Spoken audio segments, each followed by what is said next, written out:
Now let's just solve the previous year questions on the chapter Human Health and Diseases. Okay then. Let's just move to the first part, that is 1 mark questions. So the first question. So name the type of antibodies produced during allergy anta heli kelara. And this question was asked during the year 2018. Okay. So allergy adaga yavadu tarahada antibodies produce ಆಗ್ತದ ಅಂತ ಹೇಳಿ ಕೇಳಾರ. So the immunoglobulin E, that is IgE ಅನ್ನೋ antibody ಏನಾಗ್ತದ allergic reactions ಒಳಗ produce ಆಗ್ತದ. Okay, so immunoglobulin E, that is IgE, is the type of the antibody produced during an allergic reactions. Okay then let's just move to the next question, that is write the name of the toxic substance responsible for fever and chill in malaria. Malaria ಆದಾಗ ಏನಾಗ್ತದೆ ನಮಗ fever and chills ಇರ್ತದ, ಹೌದಾ? ಅದನ್ನ ಕಾಸ್ ಮಾಡುವಂತಹ ಒಂದು toxic ಯಾವುದು ಅಂತ ಹೇಳಿ ಕೇಳತ್ತಾರ. And this question was again asked in the year 2018. ಯಾವ್ದ್ರಿ ಅದು ಟಾಕ್ಸಿಕ್? ಹಿಮೋಝೋಯಿನ್. ಓಕೆ, ಹಿಮೋಝೋಯಿನ್ ಅನ್ನುವಂತಹ ಟಾಕ್ಸಿಕ್ ಏನ್ ಮಾಡ್ತದ? ಅದು ಫೀವರ್ ನ ಮತ್ತ ಚಿಲ್ ನ ಕಾಸ್ ಮಾಡ್ತದ ಮಲೇರಿಯಾ ಇರುವಂತ time. Okay, so hemozoin is the toxic substance that is responsible for the fever and chill in the malaria. Okay, so next question, write the infectious forms of plasmodium which enter human body through mosquito bite ಅಂತ ಹೇಳಿ ಕೇಳ್ಯಾರ. So mosquito ಬಂದು byte ಮಾಡಿದಾಗ ಯಾವ ಒಂದು form ಒಳಗ plasmodium ನಮ್ಮ body ಒಳಗೆ enter ಆಗ್ತದ ಅಂತ ಹೇಳಿ ಕೇಳ್ಯಾರ. And this question was asked in the year 2019. And ಇದಕ್ಕ ಆನ್ಸರ್ ಸ್ಪೋರೋಜೋಯಿಟ್. ಸೊ ಸ್ಪೋರೋಜೋಯಿಟ್ ಅನ್ನೋ ಒಂದು ಫಾರ್ಮ್ ಒಳಗೆ ಏನ್ ಮಾಡ್ತದ ಪ್ಲಾಸ್ಮೋಡಿಯಂ ನಮ್ಮ ಬಾಡಿ ಒಳಗೆ ಎಂಟರ್ ಆಗ್ತದ through mosquito bite. Okay then, so write an example for autoimmune disease anta heli kelara. So autoimmune disease ge yaudri example? This question was asked in the year 2022. So rheumatoid arthritis. Okay, so rheumatoid arthritis is an example for the autoimmune disease. Okay, so rheumatoid arthritis is an example for the autoimmune disease. Okay then, let's just move to the next question, that is the disease chikungunya is transmitted by.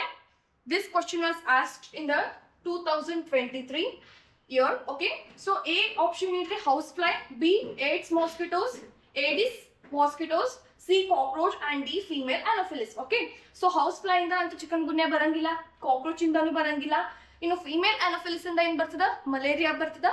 And ಚಿಕನ್ಗುನ್ಯಾನ ಕಾಸ್ ಮಾಡುವಂತ mosquito ಯಾವುದು? ಏಡಿಸ್ aegypti ಅನ್ನೋ ಮಾಸ್ಕೆಟ್ ಇಂದ ಏನಾಗ್ತದ? ಚಿಕನ್ಗುನ್ಯಾ ಎಲ್ಲ ಕಡೆ transmit ಆಗ್ತದ. So option B, that is Aedes aegypti is the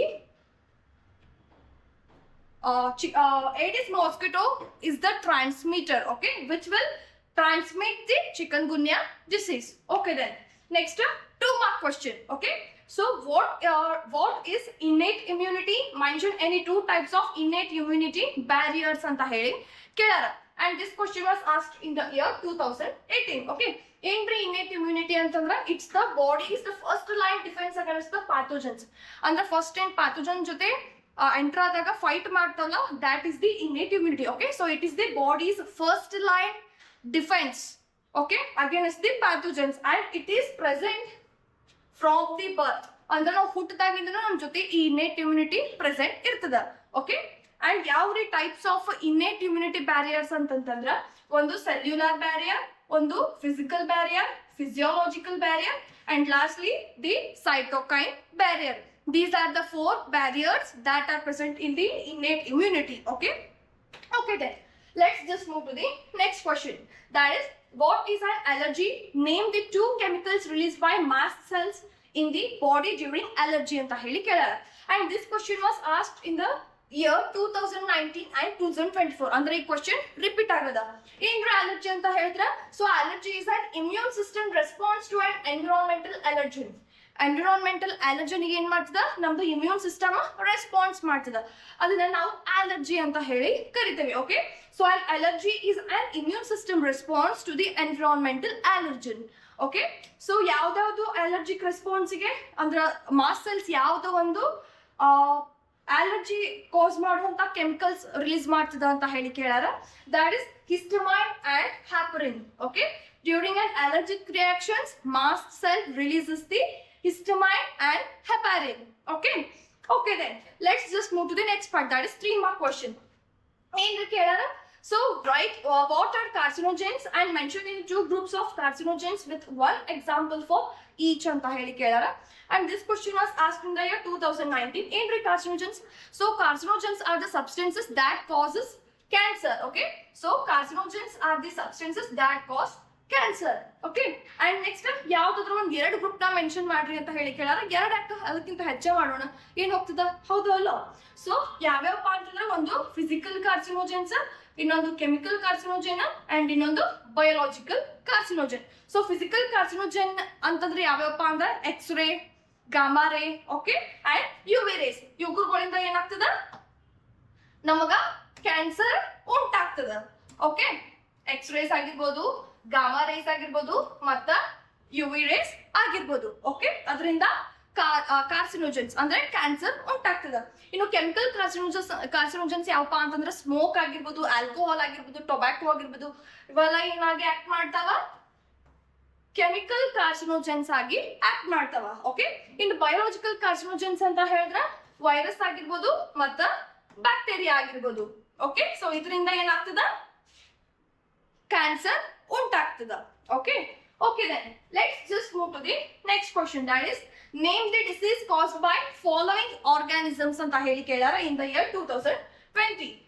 rhino virus ಇಂದ ಯಾವ ಡಿಸೀಸ್ ಕಾಸ್ ಆಗ್ತದ? ಒಚೇರಿಯಾ ಪ್ಯಾಂಕ್ರಾಫ್ಟಿ ಇಂದ ಯಾವ್ದು ಡಿಸೀಸ್ ಕಾಸ್ ಆಗ್ತದ? ಅಂಡ್ ಹಿಮೋಫಿಲಸ್ ಇನ್ಫ್ಲೂಯೆನ್ಸಾ ಇಂದ ಯಾವ್ದು ಕಾಸ್ ಆಗ್ತದ ಅಂತ ಹೇಳಿ ಕೇಳಾರ.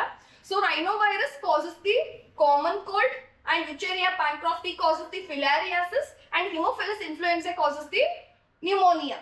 Okay, okay then let's just move to the next question, that is mention the common approaches for the treatment of cancer ಅಂತ ಹೇಳಿ ಕೇಳಾರ.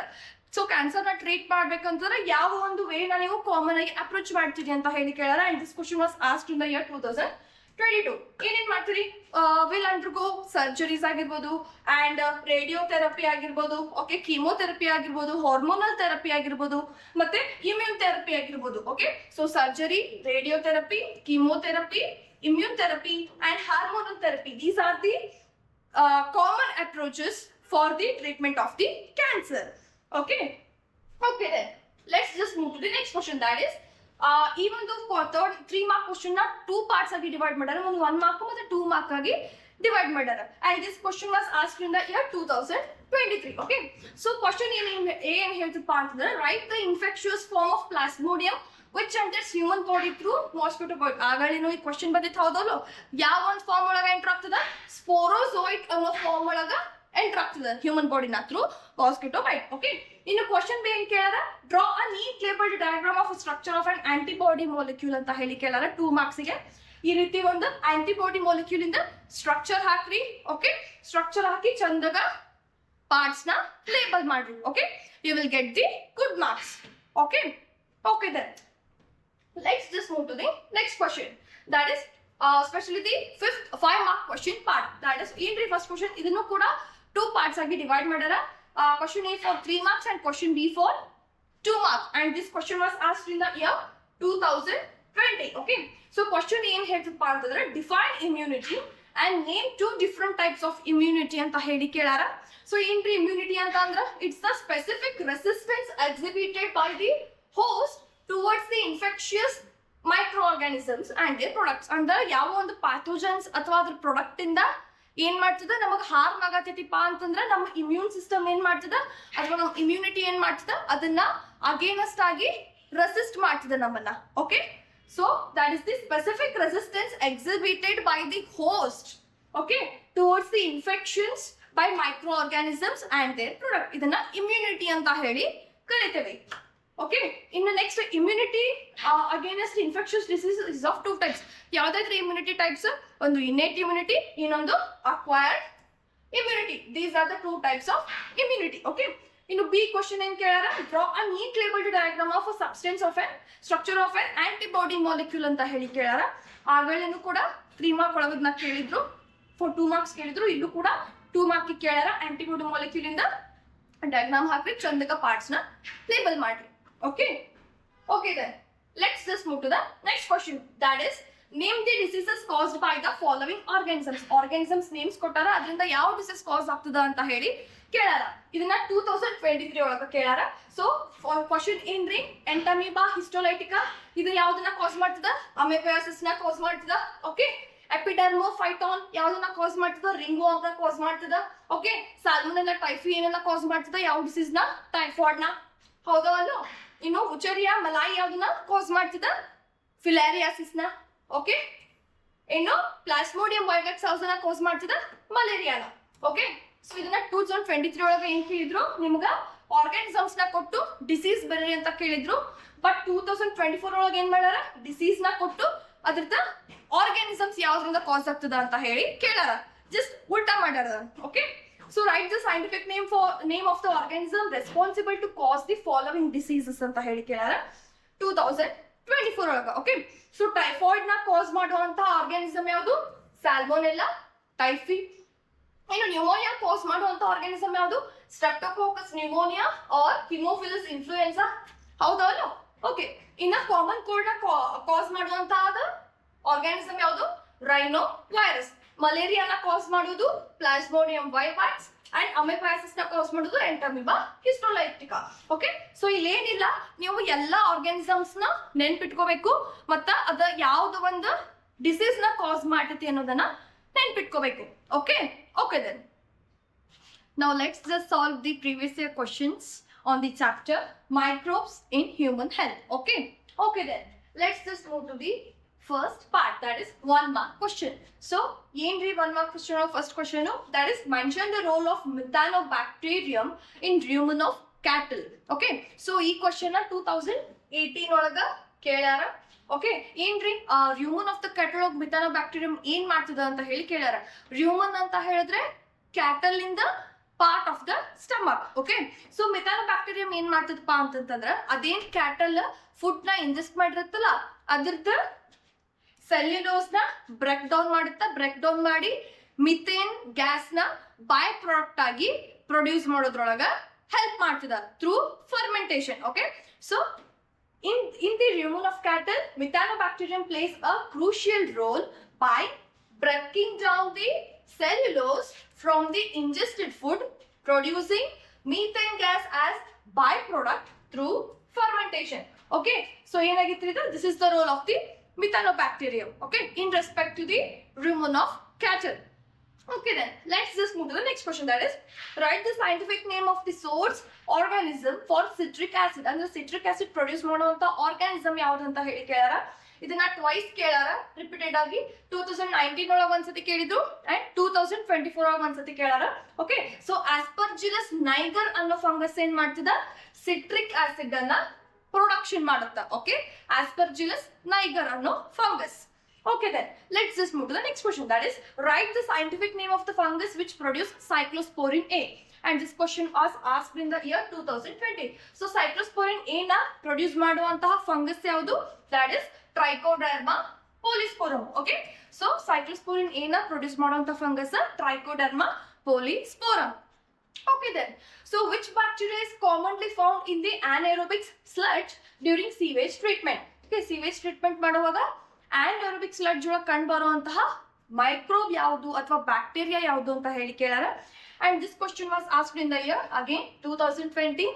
Okay, so methanogen bacteria. Okay, so methanogen bacteria ಎರಡು region ದಾಗ ಕಂಡು ಬರ್ತದ. ಒಂದು rumen of the cattle and again in the anaerobic sludge during the sewage treatment.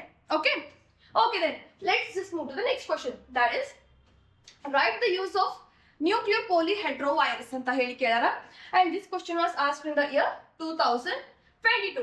okay, so ಏನ್ರಿ in fact ಈ ಒಂದು nucleopolyhedrovirus is a genus. ಇದ್ರೊಳಗ baculovirus fall ಆಗ್ತದ. okay, and this baculovirus is a biological control agent, okay, which acts as a pathogen and will attack the insects and arthropods. okay, so this is the role of that nucleopolyhedrovirus. okay, okay then next question, what are biofertilizers? and this question was asked in the year 2022. so biofertilizers are substances that contain microorganisms which will enrich the nutrient quality in the soil. Okay, so biofertilizers are the substances, okay, that contain the microorganisms which will increase the fertility or nutrient quality of the soil. Okay, and the main source of this biofertilizers are bacteria, fungi and cyanobacteriums. Okay, then write the function of statins, and this question was asked in the year 2022. Okay, so statin ಏನ್ ಮಾಡ್ತದ್ರಿ? It will lower the blood cholesterol. So blood ಒಳಗಿರುವಂತ cholesterol ನ low ಆಗೋ ಹಂಗ ಮಾಡ್ತದ ಯಾವುದು? statins. Okay, next, so which one of the following alcoholic drinks is produced without distillation ಅಂತ ಹೇಳಿ ಕೇಳ್ಯಾರ. Without distillation ಇಂದ ಯಾವ ಒಂದು alcoholic drink produce ಆಗ್ತದ? This question was asked in the year 2023. Okay, so option A, wine, whiskey, rum and brandy. Okay, so wine ಏನದಲ್ಲ, option A, wine will be produced without distillation. With the distillation ಇಂದ ಯಾವ ಒಂದು alcoholic beverages ನ produce ಮಾಡ್ತಾರ? Those are whiskey, rum and brandy. Okay, so wine is the alcoholic drink which will be produced without distillation. Okay, then let's just move to the next part, that is 2 mark question. So nodri ee ಒಂದು chapter ಇಂದ 18, 19, 20, 22 and 23 ಈ ಇಷ್ಟು ವರ್ಷದೊಳಗೂ ಒಂದು 2 mark question ಕೇಳಿಲ್ಲ. ಒಮ್ಮೆ 2024 ಒಳಗ ಒಂದು question ಕೇಳಾರ 2 ಮಾರ್ಕ್ ಒಳಗ. ಓಕೆ, ಸೊ ಏನಪ್ಪ ಕ್ವಶನ್ ಅಂತಂದ್ರೆ ಡಿಫೈನ್ ಬಾರ್ಡ್ ಅಂತ ಹೇಳಿ ಕೇಳಾರ ಅಂಡ್ ಮೆನ್ಷನ್ ಇಟ್ಸ್ ಸಿಗ್ನಿಫಿಕೆನ್ಸ್ ಅಂತ ಹೇಳಿ ಕೇಳಾರ. This question was asked in the year 2024. ಏನ್ರಿ BOD ಅಂತಂದ್ರೆ ಏನ್ರಿ ಬಾರ್ಡ್ ಅಂದ್ರ it is nothing but the biochemical oxygen demand ಅಂತ ಹೇಳಿ ಅರ್ಥ. ಓಕೆ, ಸೊ ಏನದ್ರದ್ದು ಬಾರ್ಡ್ ಅಂದ್ರೆ ಏನಪ್ಪಾ ಅಂತಂದ್ರ ಈ ಒಂದು ವಾಟರ್ ಒಳಗೆ ಆರ್ಗ್ಯಾನಿಕ್ ಮಟೀರಿಯಲ್ ಇರ್ತದಲ್ಲ ಅದನ್ನ ಬ್ರೇಕ್ ಮಾಡೋ ಟೈಮ್ ಒಳಗ ಆ ಒಂದು ಆರ್ಗ್ಯಾನಿಸಮ್ ಎಷ್ಟು ಆಕ್ಸಿಜನ್ ನ ಕನ್ಸ್ಯೂಮ್ ಮಾಡ್ತದ ಅದನ್ನ ಮೆಷರ್ ಮಾಡುವಂತದ್ದು process. Okay, so biochemical oxygen demand is a measure of how much oxygen that the microorganisms consume while breaking down the organic matter in the water. So water ಒಳಗ organic matter ನ break ಮಾಡುವಂತ time ಒಳಗ ಆ ಒಂದು bacteria ಅಥವಾ microorganisms ಎಷ್ಟು amount of oxygen ನ consume ಮಾಡ್ತದ ಅದನ್ನ ಮೆಷರ್ ಮಾಡುವಂತದ್ದು. Okay, that is BOD. Okay, ಇನ್ನು ಸಿಗ್ನಿಫಿಕೆನ್ಸ್ ಅಂತ ಹೇಳಿ ಬಂದ್ರೆ it identifies the pollution sources, okay, and water ಕ್ವಾಲಿಟಿನ ಮೆಷರ್ ಮಾಡ್ತದ. These are the significance of the board. Okay, then let's just move to the next part, that is 5 mark question. Okay, so 2019 ಒಳಗೆ ಏನು ಕೇಳಪ್ಪ ಅಂತಂದ್ರೆ explain the role of 3 organisms as biocontrol agent ಅಂತ ಹೇಳಿ ಕೇಳಾರ. ಇದನ್ನ 3 ಮಾರ್ಕಿಗೆ ಕೇಳಾರ. ಓಕೆ, and B question ನ 1 mark and again C question as 1 mark. So B question ಏನು, what is the significance of board ಅಂತ ಹೇಳಿ ಕೇಳಾರ again. Okay, and next give an example for a fungus found in mycorrhiza anta heli kelare. Okay, so first a question in the answer in barena. So that is role of 3 organisms as biocontrol agent anta heli kelare. That is Bacillus thuringiensis, okay, next Trichoderma and Baculovirus anta heli tagolana. Okay, so the Bacillus thuringiensis ಏನು ಮಾಡ್ತಾವ, these bacterium will kill the butterfly and caterpillars. Okay, ಇನ್ನು trichoderma ಏನ್ ಮಾಡ್ತಾವ, these are the fungus that treat the plant diseases and plant growth ಒಳಗ help ಮಾಡ್ತಾವ, root bond diseases ನ kill ಮಾಡೋದಕ್ಕ help ಮಾಡ್ತಾವ. ಓಕೆ, ಇನ್ನು ಬ್ಯಾಕ್ಟೀರಿಯೋವೈರಸಸ್ ಏನ್ ಮಾಡ್ತಾವಪ್ಪ ಅಂತಂದ್ರ again these will fall under the genus polyhedrovirus. Okay, and they will attack the insects and other arthropods. Okay, so these are the three organisms that will act as a biocontrol agent. Okay, ಇನ್ನು big question, significance of board ಅಂತ ಹೇಳಿ ಕೇಳಾರ again, and ಇದು ಒಂದು pollution sources ನ identify ಮಾಡ್ತದ and again it measures the water quality. Okay, ಇನ್ನು C question ಏನಂತ ಹೇಳಿ ಕೇಳಾರ, give an example for a fungus found in the mycorrhiza ಅಂತ ಹೇಳಿ ಕೇಳಾರ. Glomus is an example for the fungus found in the mycorrhiza. Okay, then let's just move to the next question that was asked in the year 2020. Okay, so explain the biogas with a neat labeled diagram anta heli kelare. Okay, so biogas antandre enri adana ನಾವು gobar gas anta heli kuda karitevi. Okay, and it is a combustible gas. Okay, so biogas or gobar gas is a combustible gas. Okay, So it is produced through the anaerobic breakdown of waste biomass. So waste biomass ಇಂದ breakdown ಮಾಡಿದಾಗ anaerobically breakdown ಆದಾಗ biogas produce ಆಗ್ತದ. Okay, and the biogas plant consist of the following parts. ಏನೇನ್ ಇರ್ತದೆ ಈ biogas ಒಳಗ? ಒಂದು inlet ಇರ್ತದ, ಒಂದು ಡೈಜೆಸ್ಟರ್ ಇರ್ತದ, ಇನ್ನೊಂದು ಔಟ್ಲೆಟ್ ಇರ್ತದ. ಓಕೆ, ಸೊ ಇನ್ಲೆಟ್ ನ ನಾವು ಚಾರ್ಜ್ ಪಿಟ್ ಅಂತ ಹೇಳಿ ಕೂಡ ಕರಿತೀವಿ. And this is a passage for slurry in to the digester. Digester ಒಳಗ ಸ್ಲರ್ರಿಗೆ ಪ್ಯಾಸೇಜ್ ಆಗಿ ಇದು ಆಕ್ಟ್ ಮಾಡುತ್ತೆ. So inlet is a passage for slurry into the digester. Okay, so the raw material used is cattle dung, farm refuse and organic waste. Okay, in a digester anta helidre it is a cylindrical tank which is airtight, above which is present a floating gas holder of metal with an outlet of gas and pit for removal of sludge. Okay, so it's center present irtada, ee side inlet present irutta, ee side outlet present irada. Okay, so here the organic waste get solubilized into simpler substances called monomers. ಇಲ್ಲಿ ಏನಾಗ್ತಾವು? Complex substances solubilize ಆಗಿ simpler substances called monomers ಆಗಿ solubilize ಆಗ್ತಾವ. Okay, so monomers change to organic acid by fermenting microbes. Okay, so fermenting microbes ಇಂದ ಏನ್ ಮಾಡ್ತಾವು? monomers organic acids ಅನ್ನ produce ಮಾಡ್ತಾವು. So organic acid mostly formed is acetic acid. So usually ಅದು organic acid ನ form ಮಾಡ್ತದೆ ಅಂತ ಹೇಳಿದ್ರಿಲ್ಲ by fermenting microbes. So ಯಾವ್ದು ಒಂದು organic acid ಪ್ರೊಡ್ಯೂಸ್ ಆಗ್ತದಪ್ಪ ಅಂದ್ರೆ that is acetic acid. Okay, next, methanogens become active and act on components of microbial digestion and form methane gas. Okay, then ಇದನ್ನ ನಾವು ಮೆಥಾನೋಜೆನೆಸಿಸ್ ಅಂತ ಹೇಳಿ ಕರಿತೇವೆ. ಇನ್ನು third, that is outlet. It consists of a sludge which is used as a manure. Okay, so nodri ee diagram hakbek ನೀವು. Okay, and the methane gas formed in this process is used for the cooking and lighting. ಈ ಒಂದು outlet ಒಳಗೆ ಏನು methane gas produce ಆಗಿರುತ್ತೋ that will be used for cooking and lighting. and ಈ ಒಂದು diagram ನ ಹಾಕ್ರಿ as a digester ಇಲ್ಲಿ present ಅದ. Okay, which is a cylindrical tank and ಈ side inlet present ಅದ, ಈ side outlet present ಅದ. Okay, is that clear? Okay, then let's just move to the next question, that is explain the role of microbes in industrial products ಅಂತ ಹೇಳಿ ಕೇಳಾರ. Industrial products ಒಳಗ microbes ಏನನ್ನ roll ವಹಿಸ್ತಾವ ಅಂತ ಹೇಳಿ ಕೇಳಾರ. and this question was asked in the year 2023. okay, so yeasts are widely used microorganisms. okay, yeast ನ ಕೂಡ ನಾವು use ಮಾಡ್ತೀವಿ for the production of ethanol, for the production of alcoholic beverages like wine, beer, rum, whiskey, brandy. okay, and ethanol na production ಮಾಡಾಕ, okay, and bread production ಮಾಡಾಕ, okay, and fermenting fruit juices na product like produce ಮಾಡ್ಲಿಕ್ಕ, and malted cereals na produce ಮಾಡ್ಲಿಕ್ಕ. okay, so yeasts are the widely used microorganisms for the production of beverages like beer, brandy, rum, wine, whiskey, etc. okay, and yeasts are again used for the bread making and fermenting fruit juices, okay, and malted cereals to produce ethanol. okay, milk industry athwa dairy industry anta heli bandra lactobacillus lacti is used for the milk fermentation. okay, and lactobacillus acidophilus will be used for the cheese production. okay, and streptococcus thermophilus will be used for the yogurt production.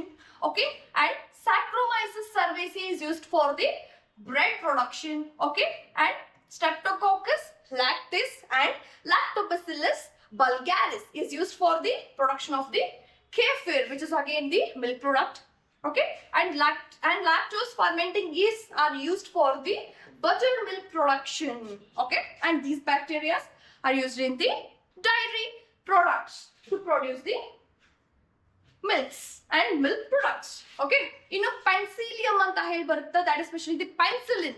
Penicillin is an antibiotic which is extracted from the fungus Penicillium notatum, and ee ಒಂದು antibiotic na first discover ಮಾಡಿದ್ದು Alexander Fleming. okay, during Second World War ಆ time ಒಳಗ American soldiers wound ಆದಾಗ they used this antibiotic to treat them. okay, so penicillin is extracted from the Penicillium notatum, was the first antibiotic and have greatly improved our capacity to treat deadly diseases such as plague, whooping cough, that is Kali Kansi, and diphtheria, that is Galgo-2, okay, and leprosy, that is Kushtrog, okay. So ishtu deadly diseases na cure ಮಾಡೋದಕ್ಕೆ ಈ ಒಂದು penicillin ಅನ್ನೋ antibiotic ನ use ಮಾಡ್ತಾರೆ. Okay, and next there are many other antibiotics produced by microorganisms including streptomycin and other antibiotics used to treat a number of bacterial infections. Okay, and lipases is an enzyme that are used in detergent formulations and are helpful in removing the oily stains from the laundry. So laundry ಒಳಗೆ ಏನ್ ಮಾಡ್ತಾರೆ usually detergent formulations ಮಾಡಕ ಲೈಪೇಸಸ್ ಅನ್ನೋ enzyme ನ utilise ಮಾಡ್ಕೊಳ್ತಾರೆ to remove the oily strains okay in the laundry. Okay, ಇನ್ನು acid producers ಅಂತ ಹೇಳಿ ಬರ್ತಾವ ಒಂದಷ್ಟು microbes that are Aspergillus niger ಅನ್ನೋ ಫಂಗಸ್ ಏನ್ ಮಾಡ್ತದ ಸಿಟ್ರಿಕ್ ಆಸಿಡ್ ನ ಪ್ರೊಡ್ಯೂಸ್ ಮಾಡ್ತದ. ಇನ್ನು Acetobacter aceti which is a bacterium, it will produce the acetic acid. Okay, ಇನ್ನು ನೆಕ್ಸ್ಟ್ ಕ್ಲಾಸ್ಟ್ರಿಡಿಯಂ ಬುಟೈಲಿಕಮ್ ಅಂತ ಹೇಳಿ ಬರ್ತದೆ, ಅದು ಒಂದು bacteria. Okay, and it will produce the butyric acid. Okay, ಇನ್ನು ಲ್ಯಾಕ್ಟೋಬಾಸಿಲಸ್ ಅನ್ನೋ ಬ್ಯಾಕ್ಟೀರಿಯಂ ಬರ್ತದೆ, that will produce the lactic acid. Okay, is that clear? Okay then, so next move to the next question, that is describe the role of microbes as biofertilizers anta heli kelala, and this question was asked in the year 2024. Okay, so ಯಾವ್ಯಾವನ್ನ biofertilisers ಆಗಿ use ಮಾಡ್ತೀವಿ ನಾವು? ಒಂದು rhizobium ಆಗಿರ್ಬೋದು, ಹೌದಾ, Acetobacter ಆಗಿರ್ಬೋದು, azospirillum ಆಗಿರ್ಬೋದು, blue green algae ಆಗಿರ್ಬೋದು, ಅಥವಾ ಮೈಕೋರೈಸಾ ಆಗಿರ್ಬೋದು.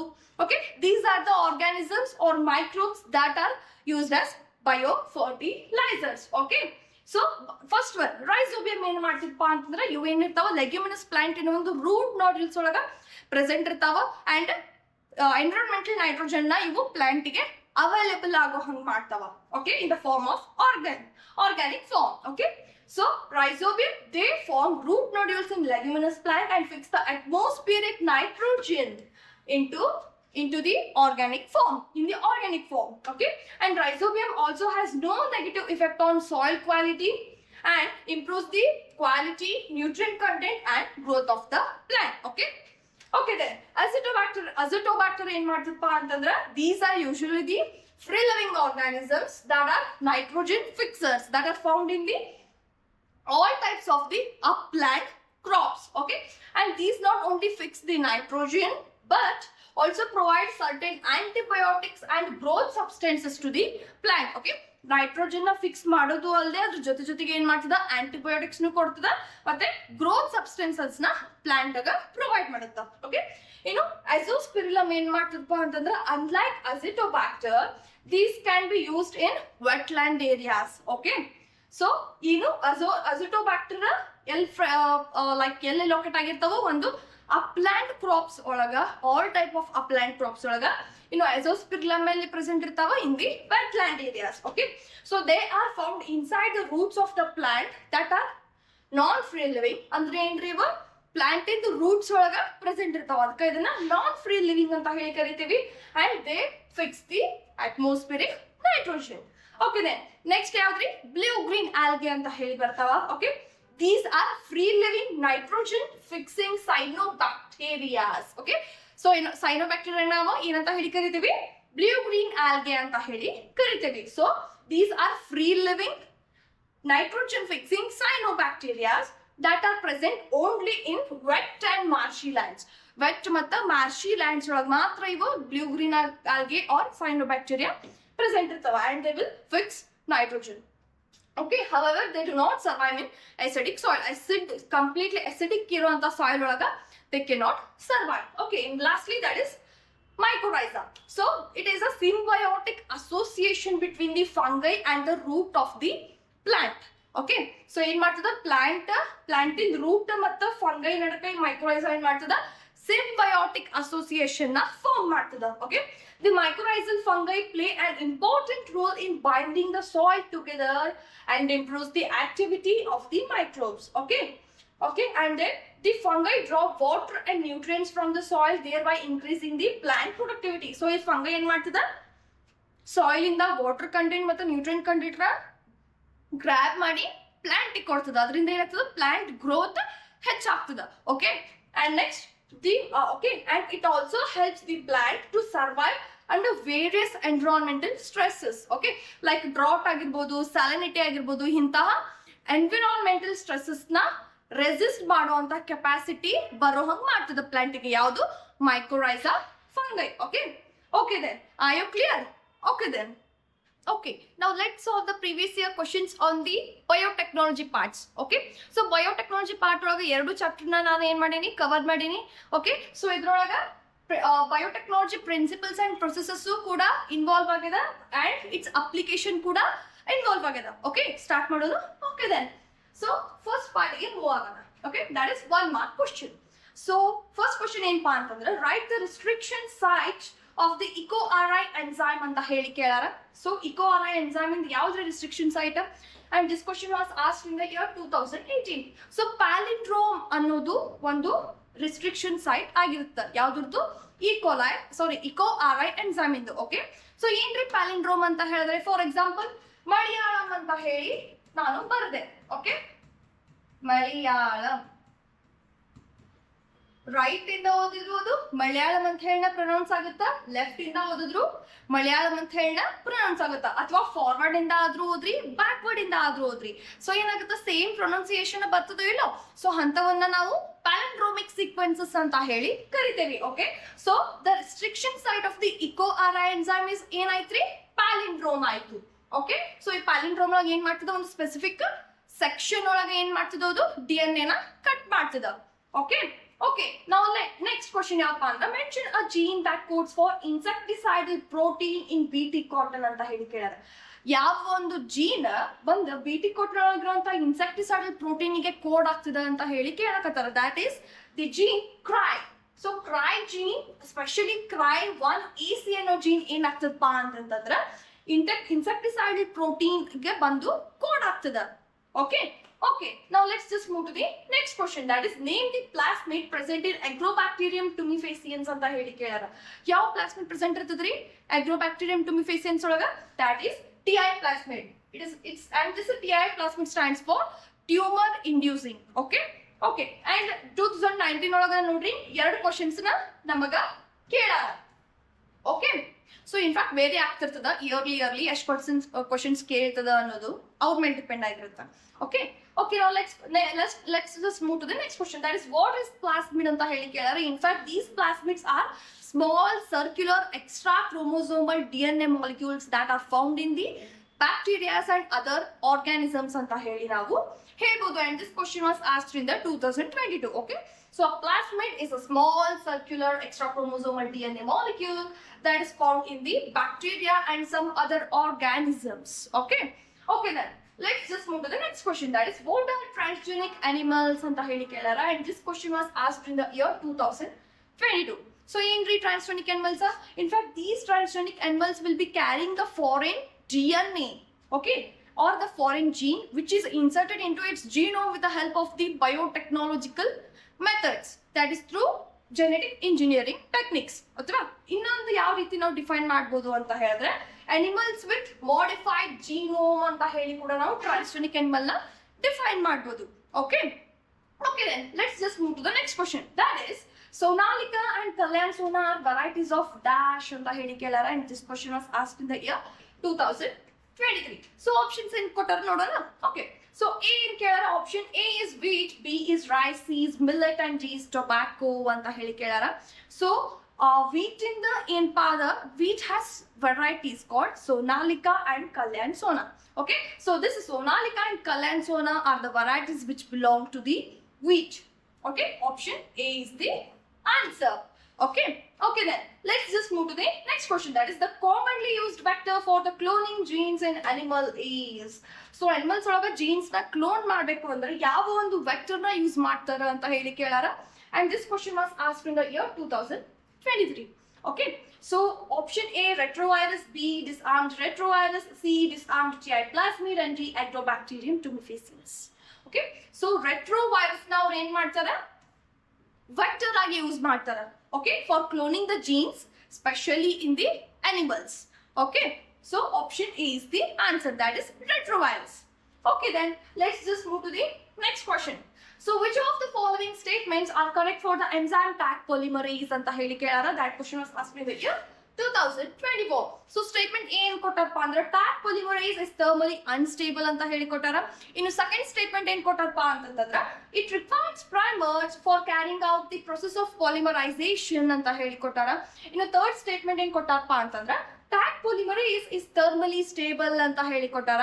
ಸೊ ನಮಗೆ ಏನ ಒಂದು ಮೇನ್ ಕಾಮನ್ ಥಿಂಗ್ ಗೊತ್ತಿರ್ಬೇಕಪ್ಪ ಅಂತಂದ್ರೆ Taq polymerase ಅನ್ನೋದು ಒಂದು enzyme and it is obtained or extracted from the bacteria, that is from the Thermus aquaticus. Okay, so Thermus aquaticus ಇಂದ ನಾವ್ ಏನ್ ಮಾಡ್ತೀವಿ, ಆ ಒಂದು ಬ್ಯಾಕ್ಟೀರಿಯಿಂದ Taq polymerase ಅನ್ನೋ enzyme ನ obtain ಮಾಡ್ತೀವಿ. Where this Taq polymerase is thermally stable. Okay, so Taq polymerase ಏನಾಗಿರ್ತದ, thermally stable ಆಗಿರ್ತದ and it do requires the primers for the process of the polymerization. Okay, so ಹಂಗ್ ನೋಡಿದ್ರೆ statement 2 ಮತ್ತು 3 ಏನದ correct ಅದ.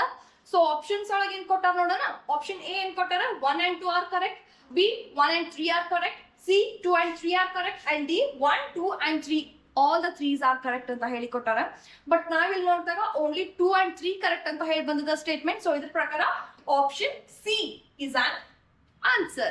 Okay, okay, then let's just move to the next part, that is 2 mark questions.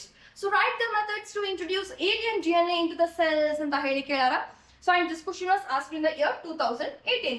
So ಯಾವ ಒಂದು method ಇಂದ ನಾವು alien DNA ನ host cell ಒಳಗೆ ಇಂಟ್ರೊಡ್ಯೂಸ್ ಮಾಡಬಹುದು, 2 ಮೆಥಡ್ಸ್ ಇಂದ ಮಾಡಬಹುದು. ಓಕೆ, ಒಂದು ವೆಕ್ಟರ್ ಮೆಥಡ್ ಇಂದ, ಇನ್ನೊಂದು ವೆಕ್ಟರ್ಲೆಸ್ ಮೆಥಡ್ ಇಂದ. ಸೊ ವೆಕ್ಟರ್ ಮೆಥಡ್ ಇಂದ through using plasmids and bacteriophages ನಾವೇನ್ ಮಾಡ್ಬೋದು, ಏಲಿಯನ್ DNA ನ ಹೋಸ್ಟ್ ಸೆಲ್ ಒಳಗ ಇಂಟ್ರೊಡ್ಯೂಸ್ ಮಾಡ್ಬೋದು. ಇನ್ನು ವೆಕ್ಟರ್ಲೆಸ್ ಮೆಥಡ್ ಅಂತ ಹೇಳಿ ಬಂದ್ರೆ ಗನ್ ಮೆಥಡ್ ಆಗಿರ್ಬೋದು, ಮೈಕ್ರೋ ಇಂಜೆಕ್ಷನ್ ಆಗಿರ್ಬೋದು, ಆರ್ ಎಲೆಕ್ಟ್ರೋಪೋರೇಷನ್ ಆಗಿರ್ಬೋದು and chemical mediated gene transfer ಅನ್ನೋ ಮೆಥಡ್ಸ್, ವೆಕ್ಟರ್ಲೆಸ್ ಮೆಥಡ್ಸ್ ಇಂದ ನಾವೇನ್ ಮಾಡ್ಬೋದು, ಏಲಿಯನ್ DNA ನ ಸೆಲ್ಸ್, ಹೋಸ್ಟ್ ಸೆಲ್ಸ್ ಒಳಗೆ ಏನ್ ಮಾಡ್ಬೋದು, ನಾವು ಟ್ರಾನ್ಸ್ಫರ್ ಮಾಡ್ಬೋದು. Okay, okay, then let's just move to the next question, that is with an example explain the convention for naming restriction endonuclease scientifically ಅಂತ ಹೇಳಿ ಕೇಳಾರ. and this question was asked in the year 2019.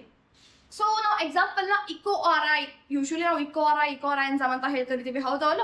So ಅದನ್ನ example ಆಗಿ ಇಟ್ಕೊಳ್ಳೋದು. Okay, so EcoRI ಒಳಗ Eco comes from Escherichia coli R I 13. Okay, so ಇನ್ನು EcoRI the letter R. Okay, this letter R is derived from the strain of the bacteria. ಯಾವ ಒಂದು strain ಇಂದ ತಕೊಂಡೇವೋ ಅದ್ರದ್ದು name ಆಗಿರ್ತದೆ R ಅನ್ನೋದು. ಓಕೆ, ಇನ್ನು I ಅಂತ ಹೇಳೋದಲ್ಲ, ಅದು ಅಲ್ಫಾಬೆಟ್ ಅಲ್ಲ, it's a Roman number, that is I is a first Roman number. Following the names indicate the order in which the enzymes were isolated from the strain of bacteria. Okay, okay, then let's just move to the next question, that is write the use of PCR and write the scientific name of the bacterium from which the thermostable DNA polymerase enzyme is obtained ಅಂತ ಹೇಳಿ ಕೇಳಾರ. So first of all PCR ಅಂತಂದ್ರೆ ಏನ್ರಿ, ಏನ್ PCR full form? PCR stands for polymerase chain reaction and ಇದೇನ್ ಮಾಡ್ತದಪ್ಪ ಅಂತಂದ್ರೆ ಒಂದು perfect ಆಗಿರುವಂತಹ specific section of the DNA ನ ಏನ್ ಮಾಡ್ತದ ಒಂದು. ಓಕೆ, ಈಗ ನಾವು ಸ್ಪೆಸಿಫಿಕ್ DNA ಸೆಕ್ಷನ್ ಅದ, ಅದ್ರದ್ದು ಮಲ್ಟಿಪಲ್ ಕಾಪೀಸ್ ಅಥವಾ ಮಿಲಿಯನ್ಸ್ ಆಫ್ ಕಾಪೀಸ್ ನ ಒಮ್ಮೆಲೆ ನಾವು ತಕ್ಕೋಬಹುದು through the help of the PCR, that is polymerase chain reaction. Okay, so PCR is a technique used in the lab to make millions of copies of a particular section of DNA. Okay, and ನಾವು ಆಗಲೇ ಹೇಳಿದ್ದೆ, ಏನ್ ಹೇಳಿದ್ದೆ ನಾನು, Taq polymerase ಅನ್ನುವಂತಹ ಒಂದು enzyme ನ ಯಾವ ಒಂದು ಬ್ಯಾಕ್ಟೀರಿಯಿಂದ ನಾವು ಆಪ್ಟೇನ್ ಮಾಡ್ತೀವಿ ಅಂತ ಹೇಳಿದ್ದೆ, which is thermostable, that is Thermus aquaticus. Okay, so Thermus aquaticus is the bacterium from which the thermostable DNA polymerase enzyme is obtained. Okay, okay, then let's just move to the next question, that is differentiate endonuclease and exonuclease ಅಂತ ಹೇಳಿ ಕೇಳಾರ. and this question was asked in the year 2024. okay, so ಏನ್ರಿ ಎಂಡೋನ್ಯೂಕ್ಲಿಯಸ್ ಅಂತ ಹೇಳಿದ್ರೆ, first restriction ಎಂಡೋನ್ಯೂಕ್ಲಿಯಸ್ ಬರ್ತಾವು. ಅವೇನ್ ಮಾಡ್ತಾವು, DNA sequence ನ ಅಂದ್ರೆ ಒಂದು ಪರ್ಟಿಕ್ಯುಲರ್ DNA ಸೀಕ್ವೆನ್ಸ್ ನ ಏನ್ ಮಾಡ್ತಾವ, ರೀಡ್ ಮಾಡ್ತಾವ. ಓಕೆ, ರೆಕಗ್ನೈಸ್ ಮಾಡ್ತಾವ. ಸ್ಕ್ಯಾನ್ ಮಾಡಿ ಆದ್ಮೇಲೆ ಫ್ರಾಗ್ಮೆಂಟ್ಸ್ ಅನ್ನ ಅವು ಕಟ್ ಮಾಡ್ತಾ ಹೋಗ್ತಾವ within or around. Okay, so restriction endonucleases are the enzymes that recognize the DNA sequences, scan that sequence and cleave the fragments around or within that sequence. Okay, endo means in, within, exo means outside. Okay, and exonucleases are the enzymes that cleave polynucleotides either from 5' end or from the 3' end one at a time. ಇದನ್ನ ನಾವು ಎಕ್ಸೋನ್ಯೂಕ್ಲಿಯಸ್ ಅಂತ ಹೇಳಿ ಕರಿಬಹುದು. ಇನ್ನು ಎಂಡೋನ್ಯೂಕ್ಲಿಯಸ್ ಅಂತ ಹೇಳಿ ಬಂದ್ರೆ this is only found in the prokaryotes, whereas exonucleus is present in both the eukaryotes and prokaryotes. Okay, and next difference is that so it cuts DNA at a specific recognition sites. So ಎಲ್ಲ recognition site ಇರುತ್ತೋ ಅಲ್ಲೇ specific ಆಗಿ DNA ನ cut ಮಾಡುತ್ತೆ. ಯಾವುದು? ಎಂಡೋನ್ಯೂಕ್ಲಿಯಸ್. ಇನ್ನು ಎಕ್ಸೋನ್ಯೂಕ್ಲಿಯಸ್ ಅಂತ ಹೇಳಿ ಬಂದ್ರೆ ರ್ಯಾಂಡಮ್ ಸೈಟ್ಸ್ ಒಳಗೆ DNA ನ ಅದು ಕಟ್ ಮಾಡ್ತದ. ಓಕೆ, ಇನ್ನು ನೆಕ್ಸ್ಟ್ ಡಿಫರೆನ್ಸ್ ಅಂತ ಹೇಳಿ ಬಂದ್ರೆ ಏನ್ ಮಾಡ್ತಪ್ಪ ಅಂದ್ರೆ restriction endonuclease activity either yields blunt ends or sticky ends. Okay, but exonucleus anta heli bandaga it will only yield sticky ends. Okay, then let's just move to the next part, that is question 1. Mention 4 tools required for recombinant DNA technology. Option adana first question anta heli madara, and this is divided into 2 parts, as one 2 mark question kelare, innondu 1 mark question, totally 3 marking question. Okay, so next question in with reference to gel electrophoresis, what is elution anta heli kelara. Okay, so ಏನ್ರಿ ಯಾವ 4 tools ನಿಮಗೆ require ಅದ DNA technology ಆಗಬೇಕು ಅಂತ ಹೇಳಿದ್ರೆ, and this question was asked in the year 2019. Okay, so ಯಾವ tools, ಒಂದು restriction enzymes ಆಗಿರ್ಬೋದು, ಓಕೆ, DNA ligase ಆಗಿರ್ಬೋದು, ಕ್ಲೋನಿಂಗ್ ವೆಕ್ಟರ್ಸ್ ಲೈಕ್ TI ಪ್ಲಾಸ್ಮಿಡ್ಸ್ ಆಗಿರ್ಬೋದು, and host organism.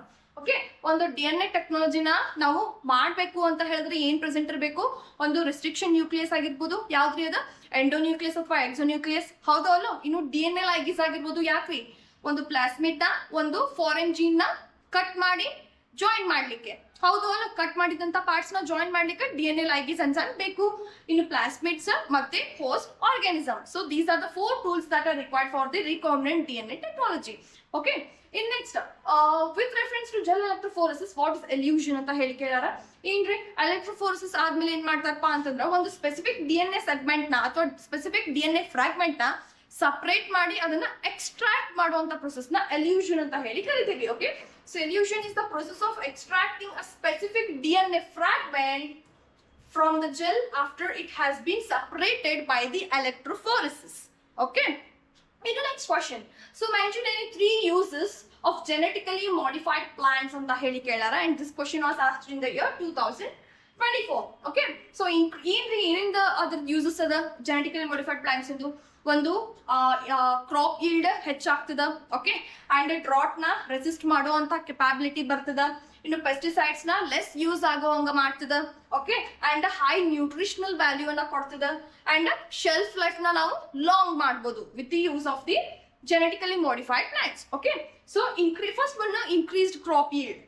GMOs can produce more food per unit area of the land. Okay, in a second one, in part the reduced use of pesticides. Okay, so GMOs are more resistant to pests and diseases, so they need fewer pesticides. Okay, next, improved nutritional value, that is GMOs can be modified to have more vitamins and other nutrients. Okay, next, longer shelf life, so GMOs can last long for spoiling. Okay, before spoil ಆಗಕ್ಕೆ ಮುಂಚೆ last longer ಆಗಿ ಇವು ಬಾಳ್ತವ. ಯಾವು?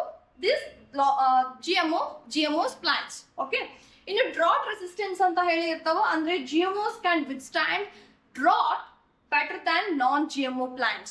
Okay, then let's just move to the next question, that is write the 3 critical research areas of biotechnology anta heli kelara, and this question was asked in the year 2024. Okay, so 3 critical research areas of biotechnology are, first one, providing the best catalyst in the form of improved organism, usually microbe or pure enzyme. Okay, ಏನ್ ಮಾಡ್ತೀವಿ ನಾವು, ಒಂದು improved organism ಅನ್ನ ಕೊಡಬಹುದು catalyst ಆಗಿ. Okay, next one, multiple ovulation transfer technology, that is MOET ನ ನಾವು use ಆಗ್ತದ, ಅಲ್ಲಿ ಕೊಡ್ತೀವಿ ರಿಸರ್ಚ್ ಏರಿಯಾಸ್ ಒಳಗ ಬಯೋಟೆಕ್ನಾಲಜಿ ಯೂಸ್ ಆಗ್ತದ. ಇನ್ನು create optimal conditions through engineering for a catalyst to act. Okay, so these are the 3 regions where the biotechnology is used in the critical research areas. Okay, then let's just move to the next part, that is 5 mark questions. So question 1, one of the application of biotechnology is to get pest resistant plant. Justify the statement with reference to BT cotton anta heli kottara, and this question was repeatedly asked in the year 2018 and 2022.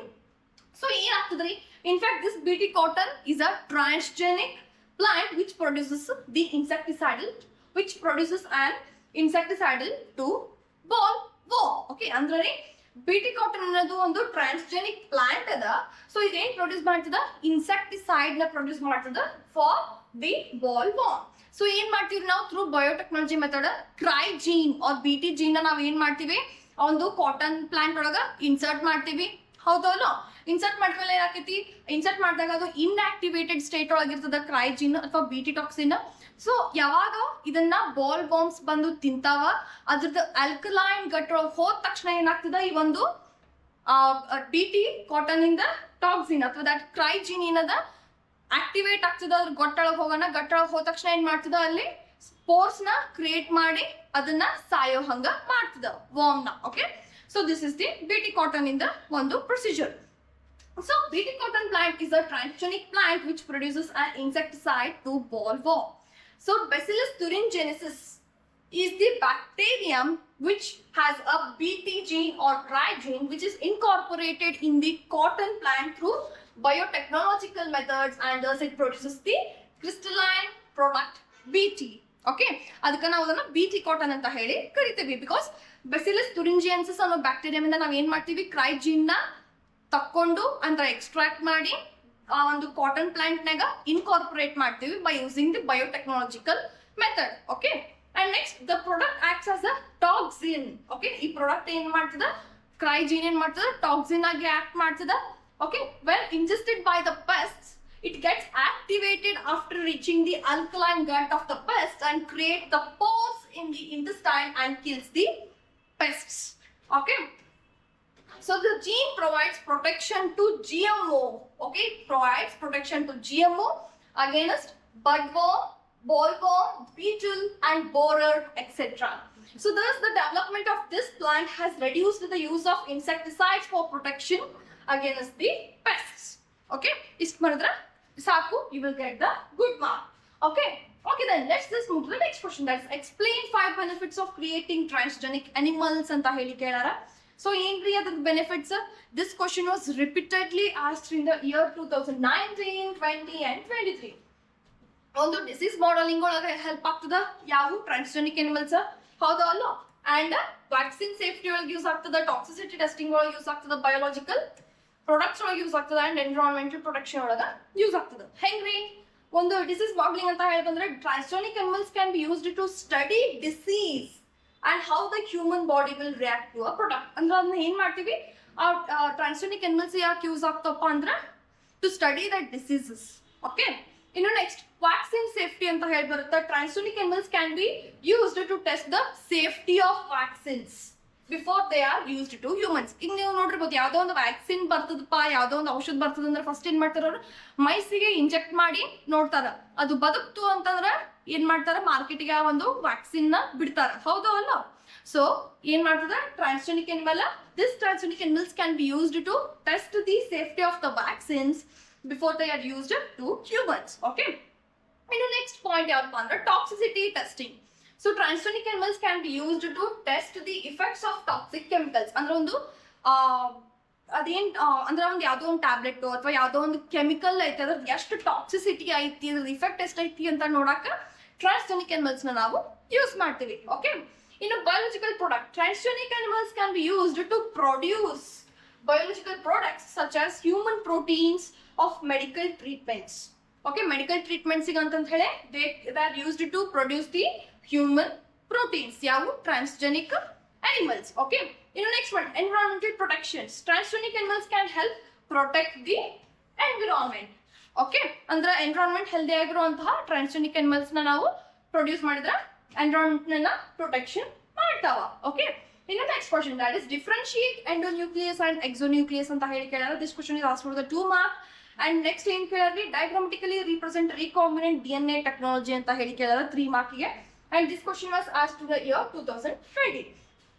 Again ನೋಡ್ರಿ ಏನ್ repeat ಆಗದ ಎಂಡೋನ್ಯೂಕ್ಲಿಯಸ್ ಮತ್ತೆ ಎಕ್ಸೋನ್ಯೂಕ್ಲಿಯಸ್ ಅಂದ್ರೆ ಏನ್ರಿ ಎಂಡೋನ್ಯೂಕ್ಲಿಯಸ್ ಏನ್ ಮಾಡ್ತದ ಒಂದು particular DNA sequence ಒಳಗೆ ಏನ್ ಮಾಡ್ತದ ಅದು ಕರೆಕ್ಟ್ ಆಗಿ ರೆಕಾಗ್ನೈಸ್ ಮಾಡ್ತದ ಅದನ್ನ ಸ್ಕ್ಯಾನ್ ಮಾಡ್ತದ ಆಮೇಲೆ ಕ್ಲೀವ್ ಮಾಡ್ತದ within or around the sequence okay and next exonuclease ಅಂದ್ರೆ ಏನ್ ಮಾಡ್ತದ್ರಿ ಅದು so either 5' or either from the 3' on a time within a time ಒಳಗೆ ಏನ್ ಮಾಡ್ತದ ಅವ್ರ ಅಟ್ ಒನ್ ಟೈಮ್ ಒಳಗೆ ಏನ್ ಮಾಡ್ತದ ಕ್ಲೀವ್ ಮಾಡ್ಕೊಂತ ಬರ್ತದ ಔಟ್ ಸೈಡ್ ಓಕೆ ಅದನ್ನ ನಾವು ಎಕ್ಸೋನ್ಯೂಕ್ಲಿಯಸ್ ಅಂತ ಹೇಳಿ ಕರಿತೀವಿ ಇನ್ನು endonuclease are present only in the prokaryotes and exonucleus are present in both the eukaryotes and prokaryotes okay ಇನ್ನು ಎಂಡೋನ್ಯೂಕ್ಲಿಯಸ್ ಅಂತ ಹೇಳಿದ್ರೆ ಸ್ಪೆಸಿಫಿಕ್ ರೆಕಾಗ್ನೈಸ್ಡ್ ಸೈಟ್ ಒಳಗೆ ಮಾತ್ರ ಇವು DNA ನ ಏನ್ ಮಾಡ್ತಾವ ಕಟ್ ಮಾಡ್ತಾವ ಇನ್ನು ಎಕ್ಸೋನ್ಯೂಕ್ಲಿಯಸ್ ಏನ್ ಮಾಡ್ತಾವ ಒಂದು ರ್ಯಾಂಡಮ್ ಸೈಟ್ ಒಳಗೆ ಹೋಗಿ ಏನ್ ಮಾಡ್ತಾವ DNA ನ ಇವು ಕಟ್ ಮಾಡ್ತಾವ ಓಕೆ ಇನ್ನು ಎಂಡೋನ್ಯೂಕ್ಲಿಯಸ್ will yield the blunt ends or sticky ends whereas exonucleus will only yield the sticky ends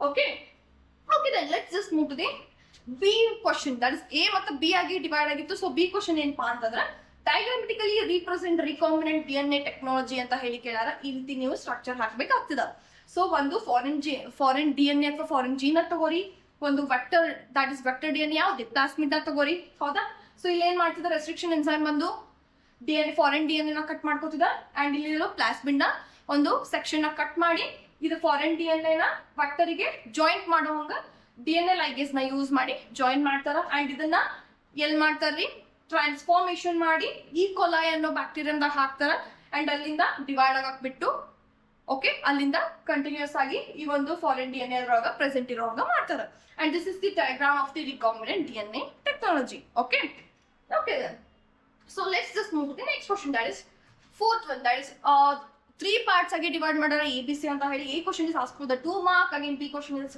asked for the 2 mark and C question is asked for 1 mark totally 5 mark ಕೇಳಾರ and this question was asked in the year 2023 okay so ಏನ್ರಿ first question write any 4 tools used in recombinant DNA technology ನೋಡ್ರಿ again ಇಲ್ಲೇ repeat ಆಗಿದೆ ಯಾವ್ಯಾವ್ರಿ ಅವು restriction ಎಂಡೋನ್ಯೂಕ್ಲಿಯಸ್ ಆಗಿತ್ತು ಹೌದಾ ಅಲ್ಲ ಅಥವಾ ರಿಸ್ಟ್ರಿಕ್ಷನ್ ಎನ್ಸೈಮ್ಸ್ ಆಗಿತ್ತು DNA ಲೈಗೇಸ್ ಆಗಿತ್ತು cloning vectors and host organism so these are the 4 important tools that are used in the recombinant DNA technology next question mention any 2 methods of introducing alien DNA into host cells again it is idenagada repeat agado illo ಏನ್ರಿ ಅದ ಯಾವ method ಒಂದು vector method ಇನ್ನೊಂದು vectorless method vector method ಒಳಗೆ ಏನಾಗ್ತದ plasmid ಮತ್ತು ಬ್ಯಾಕ್ಟೀರಿಯೋಫೇಜಸ್ ನ use ಮಾಡ್ಕೊಂಡು ನಾವು ಏಲಿಯನ್ DNA ನ ಹೋಸ್ಟ್ ಸೆಲ್ ಒಳಗೆ ಇಂಟ್ರೊಡ್ಯೂಸ್ ಮಾಡಬಹುದು ವೆಕ್ಟರ್ಲೆಸ್ ಮೆಥಡ್ ಅಂತ ಹೇಳಿ ಬಂದಾಗ ಗನ್ ಮೆಥಡ್ ಆಗಿರ್ಬೋದು ಮೈಕ್ರೋ ಇಂಜೆಕ್ಷನ್ ಆಗಿರ್ಬೋದು ಎಲೆಕ್ಟ್ರೋಫೋರೇಷನ್ ಆಗಿರ್ಬೋದು and chemical mediated gene transfer ಇಂದ ನಾವ್ ಏನ್ ಮಾಡ್ಬೋದು ಒಂದು ಏಲಿಯನ್ DNA ನ ಹೋಸ್ಟ್ ಸೆಲ್ ಒಳಗೆ ನಾವು ಇಂಟ್ರೊಡ್ಯೂಸ್ ಮಾಡಬಹುದು ಓಕೆ ಇನ್ನು C question so name the strain used to visualise DNA fragments in gel electrophoresis so gel electrophoresis ಒಳಗೆ DNA ಫ್ರಾಗ್ಮೆಂಟ್ಸ್ ನ ವಿಜುವಲೈಸ್ ಆಗುವಂಗ್ ಮಾಡುವಂತ ಸ್ಟ್ರೇನ್ ಯಾವುದು ಅಂತ ಹೇಳಿ ಕೇಳಾರ that is ethidium bromide okay ETBR stands for ethidium bromide so ethidium bromide ಅನ್ನೋ stain ನ ನಾವ್ ಏನ್ ಮಾಡ್ತೀವಿ ಆ ಒಂದು ಜೆಲ್ ಎಲೆಕ್ಟ್ರೋಫೋರೆಸಿಸ್ ಒಳಗ ಹಾಕ ತಕ್ಷಣ DNA ಫ್ರಾಗ್ಮೆಂಟ್ಸ್ ವಿಜುವಲೈಸ್ ಆಗಕ ಸ್ಟಾರ್ಟ್ ಆಗ್ತಾವ okay now then let's just move to the next question that is read the following statements and write one appropriate term for each ಅಂತ ಹೇಳಿ ಕೇಳಾರ and this question was asked in the year 2024 ಇದನ್ನ 5 questions ಆಗಿ divide ಮಾಡ್ಯಾರ each of these questions carry 1 mark okay first question autonomously replicating circular extrachromosomal DNA sorry so yaudri which is the replicating circular extrachromosomal DNA that is plasmid so plasmid is entry it's a small circular extrachromosomal DNA how no and a replicate akitto illa so plasmid okay method to introduce recombinant DNA in an animal cell ಯಾವ ಒಂದು method ಇಂದ ನಾವು DNA ಒಳಗ recombinant DNA ಸಾರಿ animals ಒಳಗೆ ಯಾವ ಒಂದು recombinant DNA ನಾವು introduce ಮಾಡಬಹುದು ಅಂತ ಹೇಳಿ ಕೇಳಿದ್ರೆ that is micro injection method so micro injection method ಮುಖಾಂತರ ಅನಿಮಲ್ ಸೆಲ್ ಒಳಗೆ ನಾವು ಏನ್ ಮಾಡಬಹುದು ರಿಕಾಂಬಿನೆಂಟ್ DNA ನ ಇಂಟ್ರೊಡ್ಯೂಸ್ ಮಾಡಬಹುದು ಇನ್ನು C option method to introduce recombinant DNA in plant cells ಅಂತ ಹೇಳಿ ಕೇಳಿದ್ರೆ ಸೊ ಪ್ಲಾಂಟ್ ಸೆಲ್ಸ್ ಒಳಗೆ ನಾವು ಹೆಂಗೆ ಇಂಟ್ರೊಡ್ಯೂಸ್ ಮಾಡಬಹುದ್ರಿ through biolistics of gene gun okay ಇನ್ನು the specific DNA sequence is responsible for initiating replication ಅಂದ್ರೆ ಎಲ್ಲಿಂದ ರೆಪ್ಲಿಕೇಶನ್ ಇನಿಷಿಯೇಟ್ ಆಗ್ತದ ಆ ಒಂದು ರೀಜನ್ ನಾವು ಓರಿ ಸೈಟ್ ಅಂತ ಹೇಳಿ ಕರಿತೀವಿ ಅಥವಾ ಒರಿಜಿನ್ ಆಫ್ ರೆಪ್ಲಿಕೇಶನ್ ಅಂತ ಹೇಳಿ ಕರಿತೀವಿ ಅಲ್ಲಿಂದ ಏನಾಗ್ತದ ರೆಪ್ಲಿಕೇಶನ್ ಆಗೋದು ಸ್ಟಾರ್ಟ್ ಆಗ್ತಿದೋ ಇಲ್ಲೋ ಅದನ್ನ ಇನಿಷಿಯೇಟ್ ಆಗಿದ್ದೋ ಇಲ್ಲೋ ಅದೇ last question that is enzyme used to join the DNA fragments ಅಂತ ಹೇಳಿ ಕೇಳಿದಾರೆ. ಎರಡು DNA ಫ್ರಾಗ್ಮೆಂಟ್ಸ್ ನ ಜಾಯಿನ್ ಮಾಡಕ್ ಯೂಸ್ ಮಾಡುವಂತಹ enzyme DNA ligase. So with the help of the DNA ligase we can join the two DNA fragments. Okay then. Okay, now let's just discuss the previous year questions on the chapter organisms and population. Okay, let's just move to the first part, that is 1 mark question. So first question, what is eurythermal organisms? And this question was asked in the year 2018. So in the eurythermal organisms andra harsh temperatures ಒಳಗನು ಯಾವ ಒಂದು organisms ತಮ್ಮನ್ನ ತಾವು adapt ಮಾಡ್ಕೋತಾವೋ ಅಲ್ಲೇ ತನ್ನನ್ನ ತೊಡಗಿಸ್ಕೊಳ್ಳುವಂತಹ ಅಬಿಲಿಟಿಯನ್ನು ಹೊಂದಿರ್ತಾವೋ ಅಂತ ಆರ್ಗಾನಿಸಮ್ಸ್ಗೆ ನಾವು eurythermal organisms ಅಂತ ಹೇಳಿ ಕರಿತೀವಿ. Okay, so eurythermal organisms R the organisms that can survive and thrive in a wide range of temperatures. Those are called as eurythermal organisms. Okay then, let's just move to the next question, that is what is euryhaline organisms ಅಂತ ಹೇಳಿ ಕೇಳಾರ. And this question was asked in the year 2020. So in the euryhaline organisms andra which can survive and thrive in the high salinities from fresh water to the salt water. Okay, those are the euryhaline organisms. Okay, so euryhaline organisms are the organisms that can adapt to the wide range of salinities from fresh water to salt water. Okay, next question, according to Allen's rule the mammals from colder climates have option A shorter ear and longer limbs, option B longer ear and shorter limbs, option C longer ear and longer limbs, and option D shorter ear and shorter limbs. And this question was asked in the year 2023. So climatic conditions olaga according to the Allen's rule mammals had their shorter ear and the shorter limbs. Hangadre option D is the correct answer. Okay, so according to the Allen's rule the mammals from the colder climates had got their shorter ear and the shorter limbs. Okay then, let's just move to the next question, that is dash states that two closely related species competing for the same resources cannot coexist indefinitely and competitively inferior one will be eliminated eventually. And this question was asked in the year 2023. So according to the Gauss competitive exclusion principle, he states that so two same species or the two organisms that are related to the same species cannot coexist. Okay, and next question, population density increases as, and this question was asked in the year 2024. Okay, option A natality and immigration increases, B mortality and emigration increases, option C natality and immigration decreases, and D natality and immigration increases. So ಯಾವಾಗ population ಹೆಚ್ಚಾಗ್ತದ population density ಯಾವಾಗ ಅಂತಂದ್ರೆ ಒಂದು birth rate ಜಾಸ್ತಿ ಇದ್ದವಾಗ ಇನ್ನೊಂದು ಯಾರಾದ್ರೂ ಅದೇ habitat ಒಳಗನ extra ಯಾವ್ದಾದ್ರು ಒಂದು ಆರ್ಗಾನಿಸಮ್ ಅಲ್ಲಿ ಬಂದು ಸೇರ್ಕೊಂಡಾಗ ಏನಾಗ್ತದಪ್ಪ ಅಂತಂದ್ರೆ ಅಲ್ಲೇ ಪಾಪ್ಯುಲೇಷನ್ ಡೆನ್ಸಿಟಿ ಹೆಚ್ಚಾಗ್ತದ, ಹೌದಲ್ಲ? So according to this natality, okay, natality means the birth rate, and immigration ಅಂದ್ರೆ ಏನ್ರಿ ಹೊರಗಿಂದ ಒಳಗೆ ಯಾವ್ದೋ ಒಂದು ಆರ್ಗಾನಿಸಮ್ ಆ ಒಂದು ಹ್ಯಾಬಿಟ್ಯಾಟ್ ಒಳಗ ಬಂದು ಉಳಿಲಿಕ್ಕತ್ತದ. So option D, that is natality and immigration increases. So natality ಮತ್ತೆ immigration increase ಆಗೋದ್ರಿಂದ ಏನಾಗ್ತದ population density increase ಆಗ್ತದ. Okay, and next parasites that feed on the external surface on the host organisms are called, these are called ectoparasites. Body ಹೊರಗಿದ್ದ ಅಂದ್ರೆ external surface ಮೇಲೆ present ಇದ್ದು host organisms ಮೇಲೆ they will feed on them. Okay, so those are called as the ectoparasites. And ಇನ್ನೊಂದು ನೆನ್ಪಿಟ್ಕೋರಿ, ಯಾವ organisms body ಒಳಗಿದ್ದು ತಮ್ಮ ಒಂದು food consume ಮಾಡ್ತಾವೋ ಅವು ಎಂಡೋಪ್ಯಾರಾಸೈಟ್ಸ್. Okay then, let's just move to the next part, that is 2 mark question. So the first question, a prey develops defense against a predator. Justify the statement with 2 examples in animals ಅಂತ ಹೇಳಿ ಕೇಳಾರ. And this question was asked in the year 2019.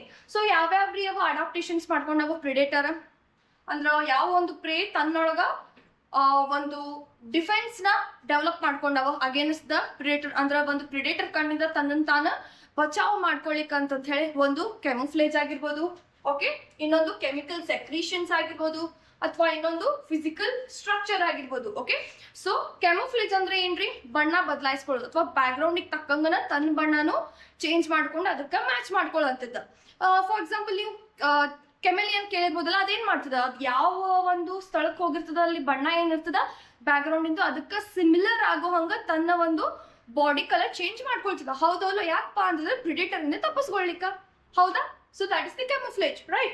So some prey species like frogs and insects are cryptically colored to avoid being detected by the predators.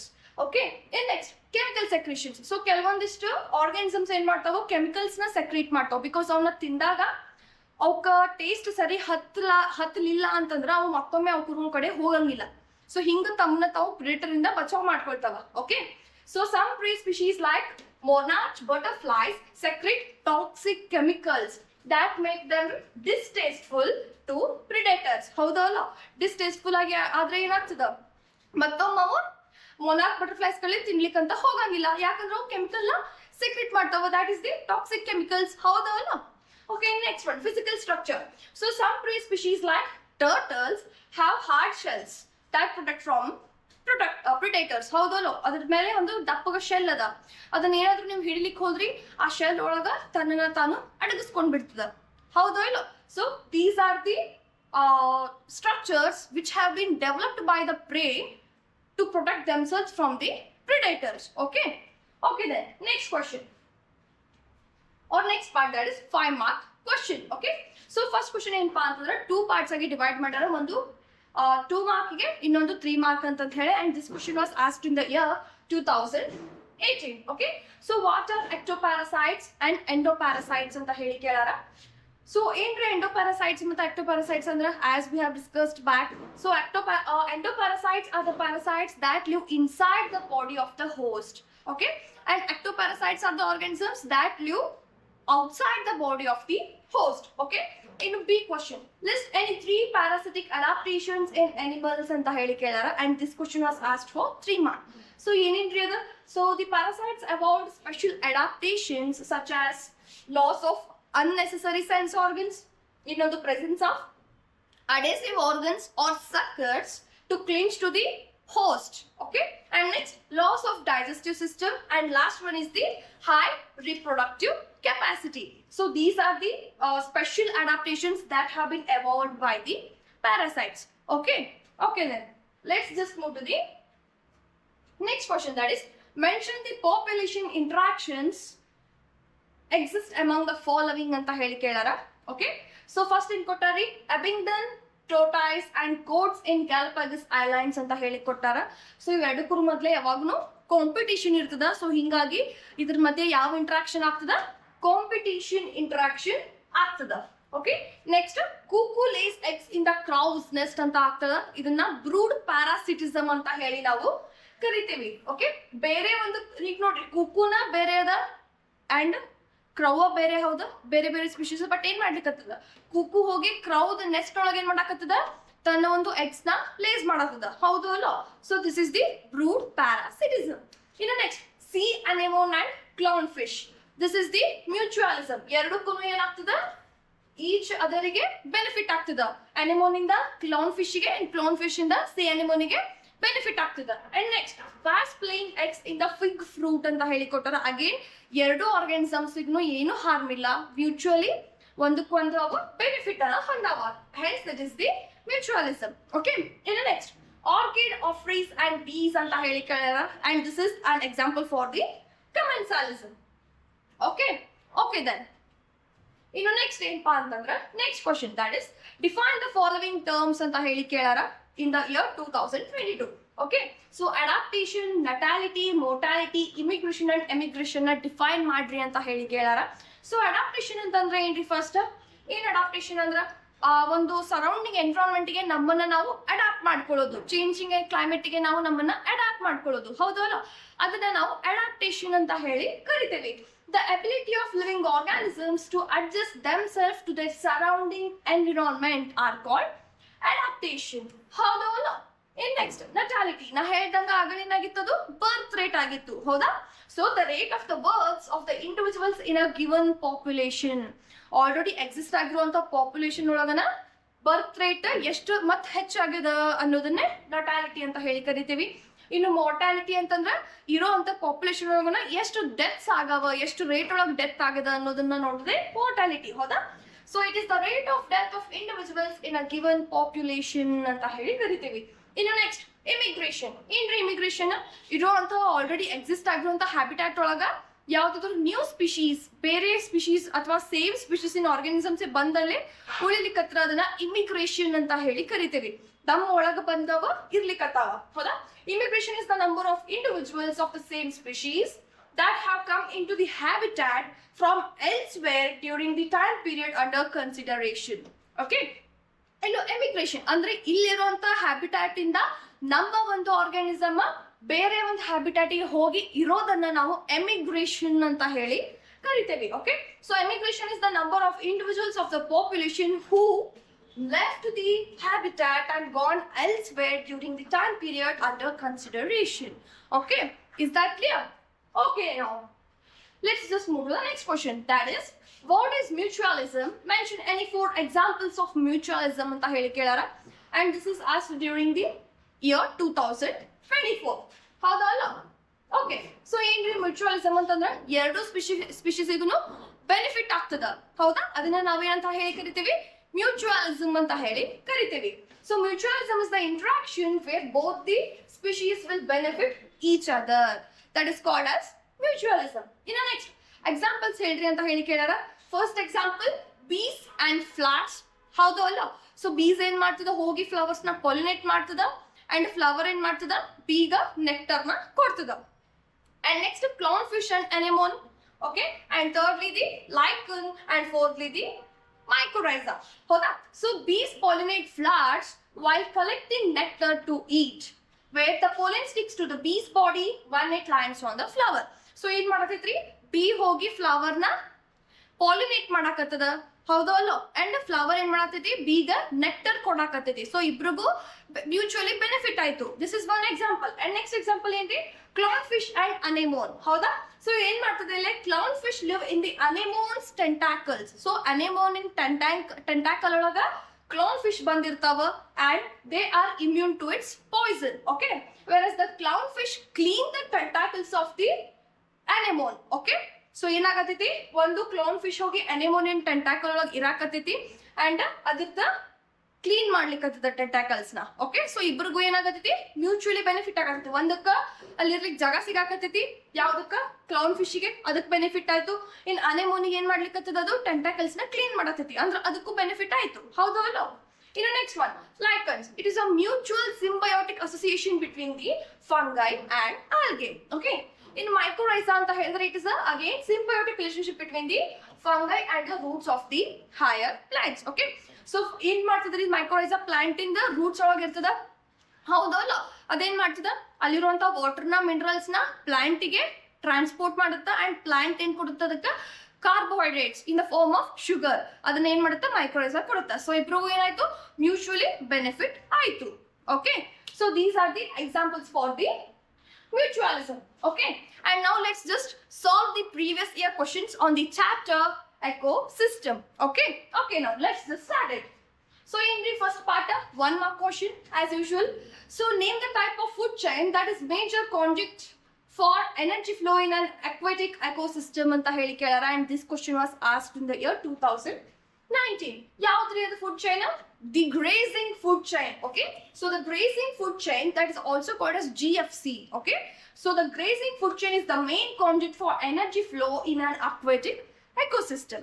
Okay, next, water pioneer species anta heli kelara. Okay, so ಏನ್ ಮಾಡ್ತದ? ಒಂದು fresh ಆಗಿರುವಂತಹ ಏರಿಯಾದಾಗ ಯಾವ ಒಂದು first species ಹೋಗಿ ಅಲ್ಲಿ present ಆಗಿ ಒಂದು ಕಮ್ಯುನಿಟಿನ ಫಾರ್ಮ್ ಮಾಡ್ತವೋ, ಆ ಆರ್ಗಾನಿಸಮ್ಸ್ ನ ಅಥವಾ ಆ ಒಂದು ಸ್ಪೀಶೀಸ್ ನ ನಾವು ಪಯೋನಿಯರ್ ಸ್ಪೀಶೀಸ್ ಅಂತ ಹೇಳಿ ಕರಿತೀವಿ.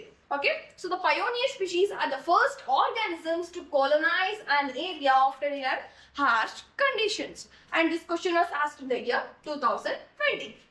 Okay, Next question. The amount of nutrients such as carbon, nitrogen, phosphorus and calcium present in the soil at any given time is called as ಅಂತ ಹೇಳಿ 2023 ಒಳಗೆ ಕೇಳಾರ. ಅಂಡ್ ಇದನ್ನ ನಾವು ಸ್ಟ್ಯಾಂಡಿಂಗ್ ಸ್ಟೇಟ್ ಅಂತ ಹೇಳಿ ಕರಿತೀವಿ. Okay. And next question. So the reservoir of gases type of nutrient cycle exists in the environment. ಹೌದಲ್ಲ? ಅಥವಾ ಅಟ್ಮಾಸ್ಫಿಯರ್ ಒಳಗೆ ಏನಿರ್ತದ? The reservoir of gaseous type of nutrient cycle exist ಆಗ್ತದ. ಹೌದಲ್ಲ? ಅಟ್ಮಾಸ್ಫಿಯರ್ ದಾಗ ನ್ಯೂಟ್ರಿಯೆಂಟ್ ಸೈಕಲ್ ಏನಾಗ್ತದ? ಎಕ್ಸಿಸ್ಟ್ ಆಗ್ತದ. ಹೌದಾ? Okay then. Let's just move to the next question. That is the natural interconnection of food chains make it a dash. ಅಂದ್ರೆ ಬಹಳಷ್ಟು food chains ಇಂಟರ್ಕನೆಕ್ಟ್ ಆಗಿ ಏನನ್ನ ಫಾರ್ಮ್ ಮಾಡ್ತಾವ?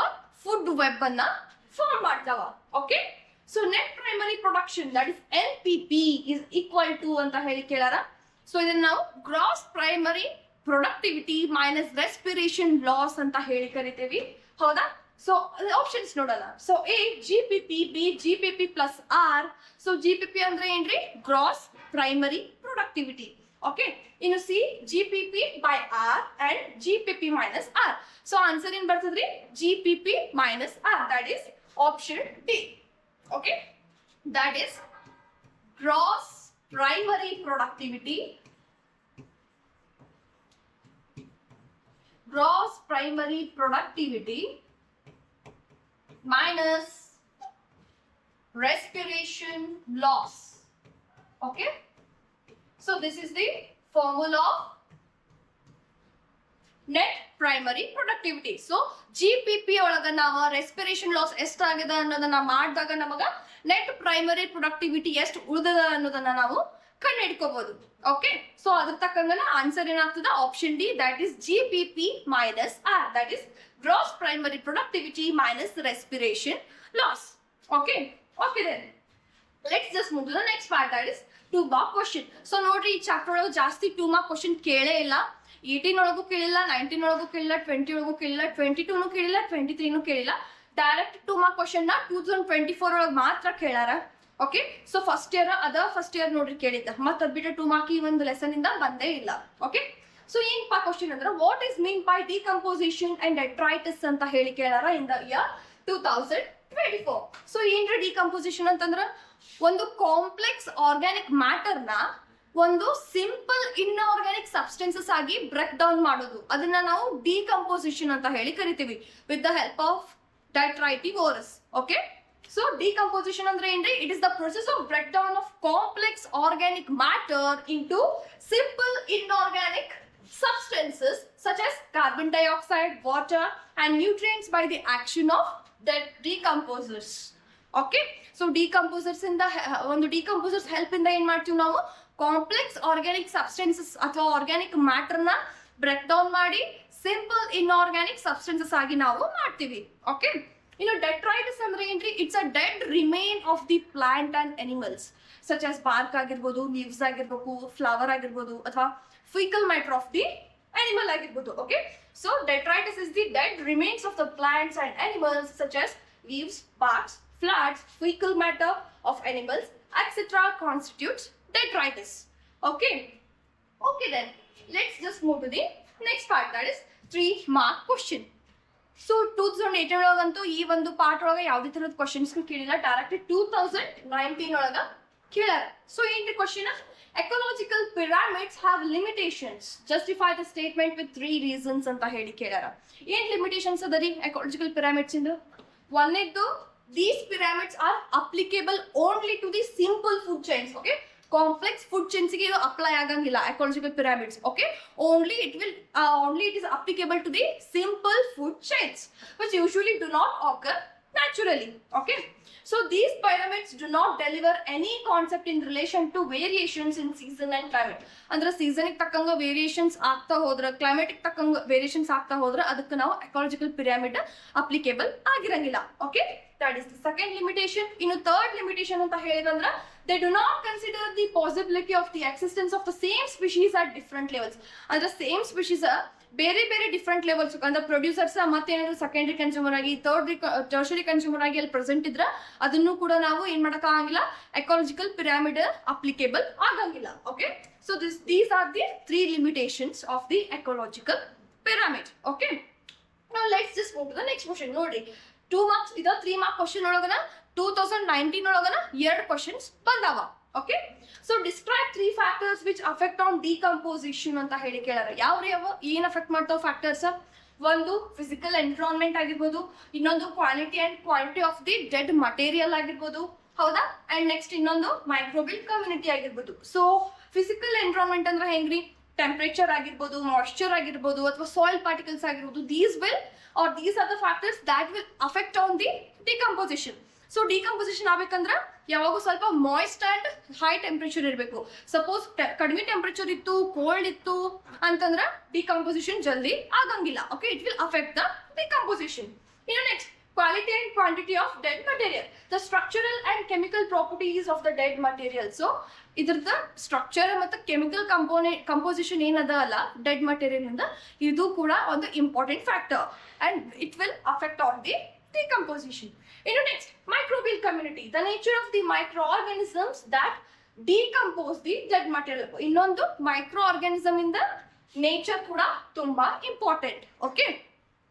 Okay, then let's just move to the next question, that is symmetrically represent phosphorus cycle anta heli kelara in the year 2020. Okay, so ee ರೀತಿ ನೀವು ಏನು ಮಾಡ್ರಿ, ಒಂದು ಗ್ರಾಫಿಕಲ್ ರಿಪ್ರೆಸೆಂಟೇಷನ್ ನ ಶೋ ಮಾಡ್ರಿ, that is phosphorus cycle. So ಏನಾಗಿರ್ತದೆ, first rocks ಒಳಗ phosphate ions ಅನ್ನೋ ಒಂದು ಮಿನರಲ್ ಪ್ರೆಸೆಂಟ್ ಇರ್ತದ. Okay, in the form of, okay, ಈ ಫಾಸ್ಫರಸ್ ಹೆಂಗ್ ಪ್ರೆಸೆಂಟ್ ಇರುತ್ತ ರಾಕ್ ಒಳಗ as a phosphate ion mineral ಆಗಿ ಪ್ರೆಸೆಂಟ್ ಇರ್ತಾರೆ ರಾಕ್ ಒಳಗ. ಸೊ ವೆದರಿಂಗ್ ಆದ ತಕ್ಷಣ ಅದು ಸಾಯಿಲ್ ಸೊಲ್ಯೂಷನ್ ಆಗಿ ಮಾಡಲ್ಪಡುತ್ತಾ. ಅಂಡ್ ನೆಕ್ಸ್ಟ್ ಅಲ್ಲಿಂದ ಕೆಲವೊಂದಿಷ್ಟು ರನ್ ಆಫ್ ಆಗುತ್ತಾ, ಇನ್ ಕೆಲವೊಂದಿಷ್ಟು ಪ್ರೊಡ್ಯೂಸರ್ಸ್ಗೆ ಅವೈಲಬಲ್ ಆಗುತ್ತಾ. ಪ್ರೊಡ್ಯೂಸರ್ಸ್ ಅಂದ್ರೆ ಏನ್ರಿ, ಅಫ್ಕೋರ್ಸ್ ನಮ್ಗೆ ಗೊತ್ತು, ಗಿಡ ನೆಲದಾಗ ಬೆಳೀತದ, ಸಾಯಿಲ್ದಾಗ ಬೆಳೀತದ, ಹೌದಲ್ಲ? ಹಂಗಾರೆ ಸಾಯಿಲ್ ಒಳಗೆ ಇರುವಂತಹ ಫಾಸ್ಫೇಟ್ ಅಯಾನ್ಸ್ ಏನಾಗುತ್ತಾ, ಪ್ರೊಡ್ಯೂಸರ್ಸ್ ಅದನ್ನ ತಕ್ಕೊಳ್ತಾವ, ಹೌದು ಅಲ್ಲ? So the plants will get that phosphate ions and next ಈ ಒಂದು ಪ್ರೊಡ್ಯೂಸರ್ಸ್ ನ ಕನ್ಸ್ಯೂಮರ್ಸ್ ತಿಂದಾಗ it will transfer to the consumer and consumer ಸತ್ತಾದ್ಮೇಲೆ ಡೆಟ್ರೈಟಸ್ ಆಗುತ್ತಾ. ಅಂಡ್ ಆ ಡೆಟ್ರೈಟಸ್ ನ ಅಗೇನ್ ಡಿಕಂಪೋಸರ್ಸ್ ಬಂದು ಡಿಕಂಪೋಸಿಷನ್ ಮಾಡಿದಾಗ ಏನಾಗುತ್ತಾ, again it will transfer to the soil solution. Okay, so this is the cycle of the phosphorus cycle. Okay, so ಇಷ್ಟು ಹಾಕ್ರಿ, you will get the good marks. Okay, in the next question, that is give the graphic representation of biome distribution with respect to annual temperature and precipitation anta heli kelara in the year 2022. so ಅಷ್ಟು ಕೊಟ್ಟಾಗ ಈ ಒಂದು graphical representation ಅನ್ನ ನೀವು ಹಾಕ್ರಿ. Whereas ಯಾವ್ದ್ರ versus ಏನ್ versus ಅದರಿ, ಒಂದು mean annual temperature versus the mean annual precipitation. Okay, ಅಂದ್ರೆ ಎಷ್ಟು ಟೆಂಪರೇಚರ್ ಇದ್ದಾಗ ಎಷ್ಟು ಪ್ರೆಸಿಪಿಟೇಷನ್ ಆಗುತ್ತ ಅನ್ನೋದನ್ನ ನೀವು ಹಾಕ್ಬೇಕಾಗತ್ತ. ಆರ್ಟಿಕ್ ಅಂಡ್ ಆಲ್ಪೈನ್ ತಂಡ್ರದಾಗ ಹೆಂಗಿರುತ್ತ ಟೆಂಪರೇಚರ್ ಅಂಡ್ ಅಲ್ಲಿ ಅನ್ಯುವಲ್ ಪ್ರೆಸಿಪಿಟೇಷನ್ ಯಾವ ರೀತಿ ಇರುತ್ತ. ಇನ್ನು ಕೊನಿಫರಸ್ ಫಾರೆಸ್ಟ್ ಆಗಿರ್ಬೋದು, ಟೆಂಪರೇಟ್ ಫಾರೆಸ್ಟ್ ಆಗಿರ್ಬೋದು, ಟ್ರಾಪಿಕಲ್ ಫಾರೆಸ್ಟ್ ಆಗಿರ್ಬೋದು, ಅಥವಾ ಡೆಸರ್ಟ್ ಮತ್ತೆ ಗ್ರಾಸ್ ಲ್ಯಾಂಡ್. ಸೊ ಇಲ್ಲಿ ಏನಾಗಿರುತ್ತ, ಎಷ್ಟು ಟೆಂಪರೇಚರ್ ಇದ್ದಾಗ ಎಷ್ಟು ಪ್ರೆಸಿಪಿಟೇಷನ್ ಆಗುತ್ತ ವರ್ಸಸ್ ಗ್ರಾಫ್ ನ ನಾವು ಹಾಕ್ಬೇಕಾಗತ್ತ. ಓಕೆ, ಸೊ ನೀವು ಇಷ್ಟು ಹಾಕಿದ್ರೆ ಸಾಕು, you will get the good marks. Okay, then let's just move to the next question, that is what is ecological succession, distinguish between primary succession and secondary succession anta heli kelara in the year 2023. ಏನ್ರಿ succession ಅಂದ್ರ ಈಗ ನಮಗ್ ಗೊತ್ತೈತಿ, ಒಂದೇ ಏರಿಯಾದಾಗನ ಏನಾದ್ರೂ suppose according to the time ಬೇರೆ ಬೇರೆ ಸ್ಪೀಶೀಸ್ ಬಂದು ಅಲ್ಲಿ ಡೆವಲಪ್ ಆಗ್ಲಿಕ್ಕತ್ರ ಅದನ್ನ ನಾವು ಏನಂತ ಹೇಳಿ ಕರಿತೀವಿ, ಎಕಾಲಜಿಕಲ್ ಸಕ್ಸೆಷನ್ ಅಂತ ಹೇಳಿ ಕರಿತೀವಿ. ಫಾರ್ ಎಕ್ಸಾಂಪಲ್ ತಗೋರಿ, ಮುಂಚೆ ಎಲ್ಲ ಹೆಂಗಾಗಿತ್ತು, ಕಂಪ್ಲೀಟ್ ಆಗಿ ಎಲ್ಲಾ ಕಡೆನೂ ಎಲ್ಲಿ ನೋಡಿದ್ರು ಹಳ್ಳಿ ಹಳ್ಳಿ ಹಳ್ಳಿ ಇತ್ತು, ಹೌದಲ್ಲ? ಬಟ್ ಈಗ ಏನಾಗಿದೆ, ಬರ್ತಾ ಬರ್ತಾ ಕಂಪ್ಲೀಟ್ ಆಗಿ time according to the time change ಆದಂಗ ಅಲ್ಲಿ ಕೂಡ ಪ್ಲೇಸಸ್ ಡೆವಲಪ್ ಆಗ್ಯಾವ, ಮಂದಿ ಕೂಡ ಏನಾಗ್ಯಾರ ಬೇರೆ ಬೇರೆ ಆಗ್ಯಾರ, ಹೌದು ಅಲ್ಲೋ? ಅಂದ್ರೆ ಎವಲ್ಯೂಷನ್ ಆಗತೈತಿ. That is the ecological succession, ಹೌದು ಅಲ್ಲೋ? Okay, so the ecological succession is the process by which plant and animal communities in the area change over time. Okay, ಏನು ಡಿಫ್ರೆನ್ಸ್ ಅಂತ ಹೇಳಕ್ ಬಂದ್ರೆ ಪ್ರೈಮರಿ ಸಕ್ಸೆಷನ್ ಮತ್ತು ಸೆಕೆಂಡರಿ ಸಕ್ಸೆಷನ್ ನಡಕ ನಾವು differentiate ಮಾಡಬೇಕು. ಸೊ ಪ್ರೈಮರಿ ಸಕ್ಸೆಷನ್ ಅಂದ್ರೆ ಏನ್ರಿ, this will occur in the soil less or living organisms.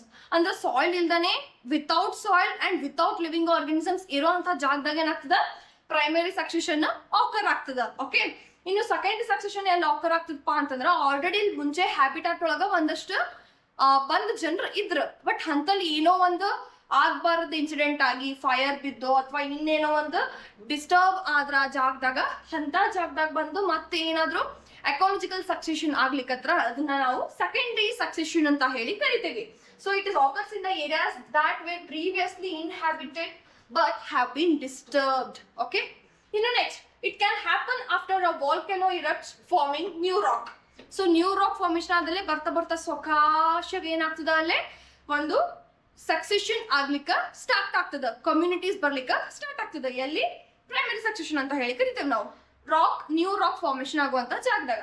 ಇನ್ನು ಸೆಕೆಂಡರಿ ಸಕ್ಸೆಷನ್ ಅಂದ್ರೆ ಏನಪ್ಪಾ ಅಂತಂದ್ರೆ ಎಲ್ಲಿ ಫೈರ್ ಫ್ಲಡ್ ಬಂದ್ ಹೋಗಿರ್ತದ ಅಥವಾ ವಿಂಡ್ ಇಂದ ಎಲ್ಲ ಹಾಳಾಗಿ ಹೋಗಿರ್ತದ. ನಮ್ಗೆ ಗೊತ್ತದ ಜಪಾನ್ದಾಗ ಎವ್ರಿ ಇಯರ್ ಏನಾಗಿರ್ತದ ಬರೀ ಅಲ್ಲೇ ಭೂಕಂಪಗಳು ಆಗ್ತಾ ಇರ್ತಾವ, ಮತ್ತು ಏನ ಮಾಡ್ತಾರ ಮಂದಿ ಎಲ್ಲಾನು ಮತ್ ಮನಿ ಕಟ್ಕೋತಾರು, ಮತ್ತೆ ಎಲ್ಲಾ ತಮ್ಮ ಕೆಲಸನಲ್ಲಿ ಮಾಡ್ಕೊಂತ ಹೋಗ್ತಾರ, ಹೌದಲ್ಲ. ಸೊ ಅಲ್ಲಿ ಮತ್ತೆ ಸಕ್ಸೆಷನ್ ಆಗ್ತಾ ಹೋಗ್ತದೆ ecological. So that is the secondary succession. Okay, ಇನ್ನು next can also happen when a glacier retreats exposing bare rock. ಅಂದ್ರೆ ಗ್ಲೇಷಿಯರ್ ರಿಟ್ರೀಟ್ಸ್ ಆಗಿ ಅದರಿಂದ ಬೇರ್ ರಾಕ್ ಏನಾದ್ರು ಎಕ್ಸ್ಪೋಸ್ ಆಗ್ಲಿಕ್ಕತ್ರ, ಸೊ ಅಲ್ಲಿಂದ ಮತ್ತೆ ಎಕೋಲಾಜಿಕಲ್ ಸಕ್ಸೆಷನ್ ಸ್ಟಾರ್ಟ್ ಆಗ್ತಾ ಹೋಗ್ತದ.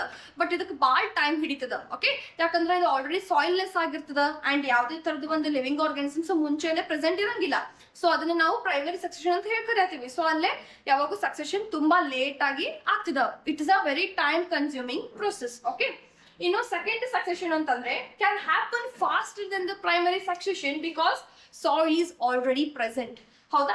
ಸೊ ಸೆಕೆಂಡರಿ ಸಕ್ಸೆಷನ್ ಎಲ್ಲಿ ಆಗ್ತದ್ರಿ, ಎಲ್ಲಿ ಸಾಯಿಲ್ ಆಲ್ರೆಡಿ ಪ್ರೆಸೆಂಟ್ ಅದನೋ ಅಲ್ಲೇ ಈ ಸಕ್ಸೆಷನ್ ಆಗ್ತದೆ. ಹಿಂಗಾಗಿ ಸೆಕೆಂಡರಿ ಸಕ್ಸೆಷನ್ ಸ್ವಲ್ಪ ಫಾಸ್ಟ್ ಆಗೇನೆ ಎಕಾಲಜಿಕಲ್ ಸಕ್ಸೆಷನ್ ಆಗುತ್ತಾ, ವೆರಸ್ ಪ್ರೈಮರಿ ಸಕ್ಸೆಷನ್ ಅಷ್ಟು ಜಲ್ದಿನ ಆಗಂಗಿಲ್ಲ. ಯಾಕಂದ್ರೆ ಬೇರೆ ರಾಕ್ ಪ್ರೆಸೆಂಟ್ ಇರುತ್ತೆ, ಅದು ಬರ್ತಾ ಬರ್ತಾ ವೆದರಿಂಗ್ ಆಗಿ ಅದಾದ್ಮೇಲೆ ಸಾಯಿಲ್ ಆಗಿ ಅದಾದ್ಮೇಲೆ ಎಷ್ಟೋ ವರ್ಷ ಬಿಟ್ಟು ಅಲ್ಲೇ ಸ್ಪಿಶೀಸ್ ಬರ್ಬೇಕು. ಹೌದಲ್ಲ, ಬಹಳ ಟೈಮ್ ಕನ್ಸ್ಯೂಮಿಂಗ್ ಅದ ಅದು. ಓಕೆ, ಇನ್ನು next can take thousands of years to complete. ನೋಡ್ರಿ, ಯಾಕಂದ್ರೆ ರಾಕ್ ಇದ್ದಿದ್ದು ಕಂಪ್ಲೀಟ್ ಆಗಿ ವೆದರಿಂಗ್ ಆಗಾಕನ ಎಷ್ಟೋ ವರ್ಷ ಆಗಿ ಸಾಯಿಲ್ ಫಾರ್ಮೇಶನ್ ಆಗಾಕನ ಭಾಳ ವರ್ಷ ತಗೋತೈತಿ. ಅಂಡ್ ಅದಾದ್ಮೇಲೆ ಕರೆಕ್ಟ್ ಆಗಿ ಕ್ಲೈಮೆಟಿಕಲ್ ಕಂಡೀಷನ್ಸ್ ಅಲ್ಲೇ ಕರೆಕ್ಟ್ ಆಗಿ ಅಚೀವ್ ಆದ್ಮೇಲೆ ಅಲ್ಲೇ ಸ್ಪೀಶೀಸ್ ಬಂದು ಉಳಿದು ಪ್ಲಾಂಟ್ಸ್ ಬಂದು ಅನಿಮಲ್ ಕಮ್ಯುನಿಟೀಸ್ ಬಂದು ಪ್ರೆಸೆಂಟ್ ಇರೋ ಮಟ್ಟ ಅಂತಂದ್ರೆ ಬಹಳ ಟೈಮ್ ತಗೋತದ. So this is the primary succession.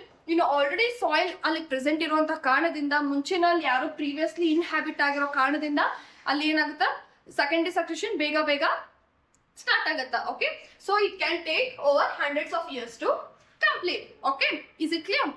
Okay, then let's just move to the next question, that is construct an upright pyramid of biomass ಅಂತ ಹೇಳಿ ಕೇಳಾರ in the year 2024. Okay, so for upright pyramid ಬಯೋಮಾಸ್ಗೆ ನಾವು example grassland ecosystem ನ ತಗೊಳ್ಳೋಣ. Okay, so grassland ecosystem ಅಂತ ಹೇಳಿ ಬಂದ್ರೆ ಯಾವಾಗೂ ಫಸ್ಟ್ ಪ್ರೊಡ್ಯೂಸರ್ಸ್ ಯಾರಾಗಿರ್ತಾರೆ, ಗ್ರಾಸ್ ಅಥವಾ ಗ್ರಾಸ್ ಆರ್ ದ ಪ್ರೊಡ್ಯೂಸರ್ಸ್. ಹೌದು ಅಲ್ಲ?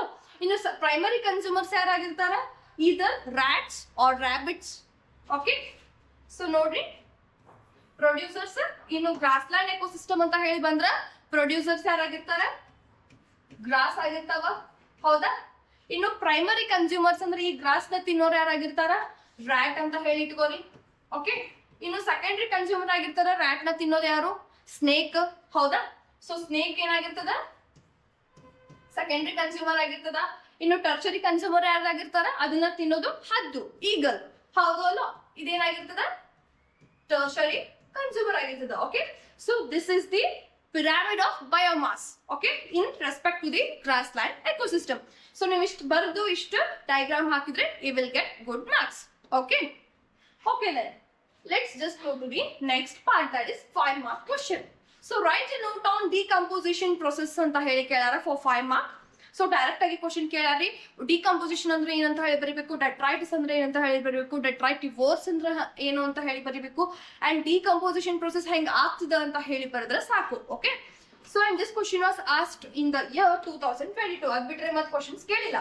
ಓಕೆ, ಸೊ ಡಿಕಂಪೋಸಿಷನ್ ಅಂದ್ರೆ ಏನ್ರಿ, ಒಂದು ಕಾಂಪ್ಲೆಕ್ಸ್ ಆರ್ಗ್ಯಾನಿಕ್ ಮ್ಯಾಟರ್ ನ ಬ್ರೇಕ್ ಡೌನ್ ಮಾಡ್ತದ ಯಾವುದು, decomposers. Okay, in to the very small inorganic substances. So that is the decomposition. How the law? So it is the process of breakdown of large complex organic matter into simpler inorganic substances with the help of the decomposers are called as decomposition. Okay.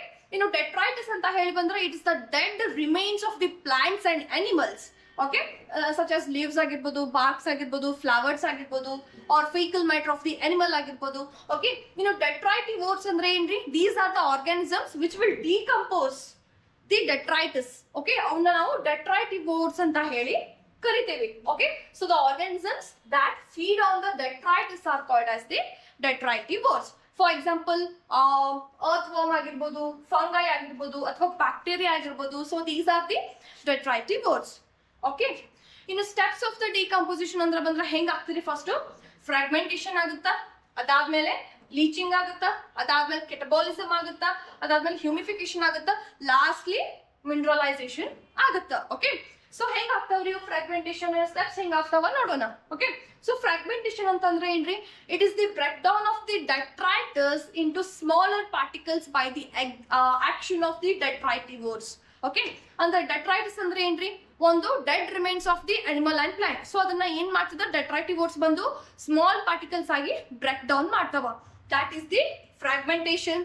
Okay, leaching ಅಂತ ಹೇಳಿ ಬಂದ್ರೆ ಏನಾಗ್ತದಪ್ಪ ಅಂದ್ರ, it is the phenomenon by which water soluble nutrients sink to the soil horizon and precipitate as a soil or the salts that aren't available.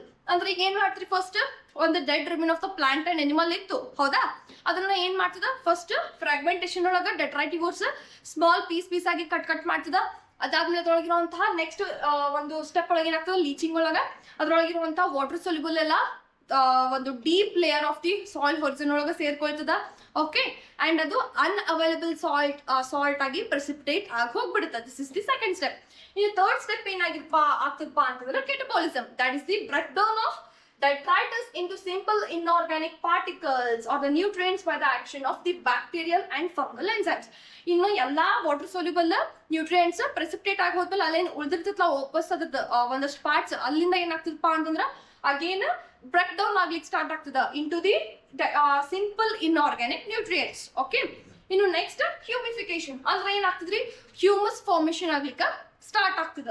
So it is the formation and continuous deposition of a dark colored organic substance, amorphous substance called the humus. ಅದು ಇದ್ದಿದ್ದು ಕೊಳ್ತು dark coloured organic amorphous substance present ಆಗ್ತದ ಅಥವಾ form ಆಗ್ಲಿಕ್ಕೆ start ಆಗ್ತದ. ಅದನ್ನ ನಾವು humus ಅಂತ ಹೇಳಿ ಕರಿತೀವಿ. ಆ ಫಾರ್ಮ್ ಆಗುವಂತ ಪ್ರೊಸೆಸ್ ನ ನಾವು ಹ್ಯೂಮಿಫಿಕೇಶನ್ ಅಂತ ಹೇಳಿ ಕರಿತೀವಿ. Okay, so humus is extremely resistant to microbial action and decomposes at a very slow rate. Okay, so because it is colloidal and it acts as a nutrient reservoir. Adrag ಜಾಸ್ತಿ ಅದು it will be very nutrient rich. ಯಾವ್ದ್ರಿ? humus. Okay, ಇನ್ನು next last step is the mineralization. ಅಂದ್ರೆ ಏನಾಗ್ತದ್ರಿ ಇಲ್ಲಿ? The process by which some microorganisms further break down humus to form simple inorganic nutrients. ಆ humus ಏನ್ form ಆಗಿರ್ತದಲ್ಲ, ಆ humus ನ ಒಂದಷ್ಟು micro organisms ಏನ್ ಮಾಡ್ತಾವ ಮತ್ತೆ ಸ್ಮಾಲರ್ ಇನ್ಆರ್ಗಾನಿಕ್ ನ್ಯೂಟ್ರಿಯೆಂಟ್ಸ್ ಆಗಿ ಬ್ರೇಕ್ ಡೌನ್ ನ ಮಾಡ್ತಾವ, ಮಿನರಲ್ಸ್ ಆಗಿ ಫಾರ್ಮೇಶನ್ ಮಾಡ್ತಾವ. That is the mineralization process. So total this is the step of the decomposition.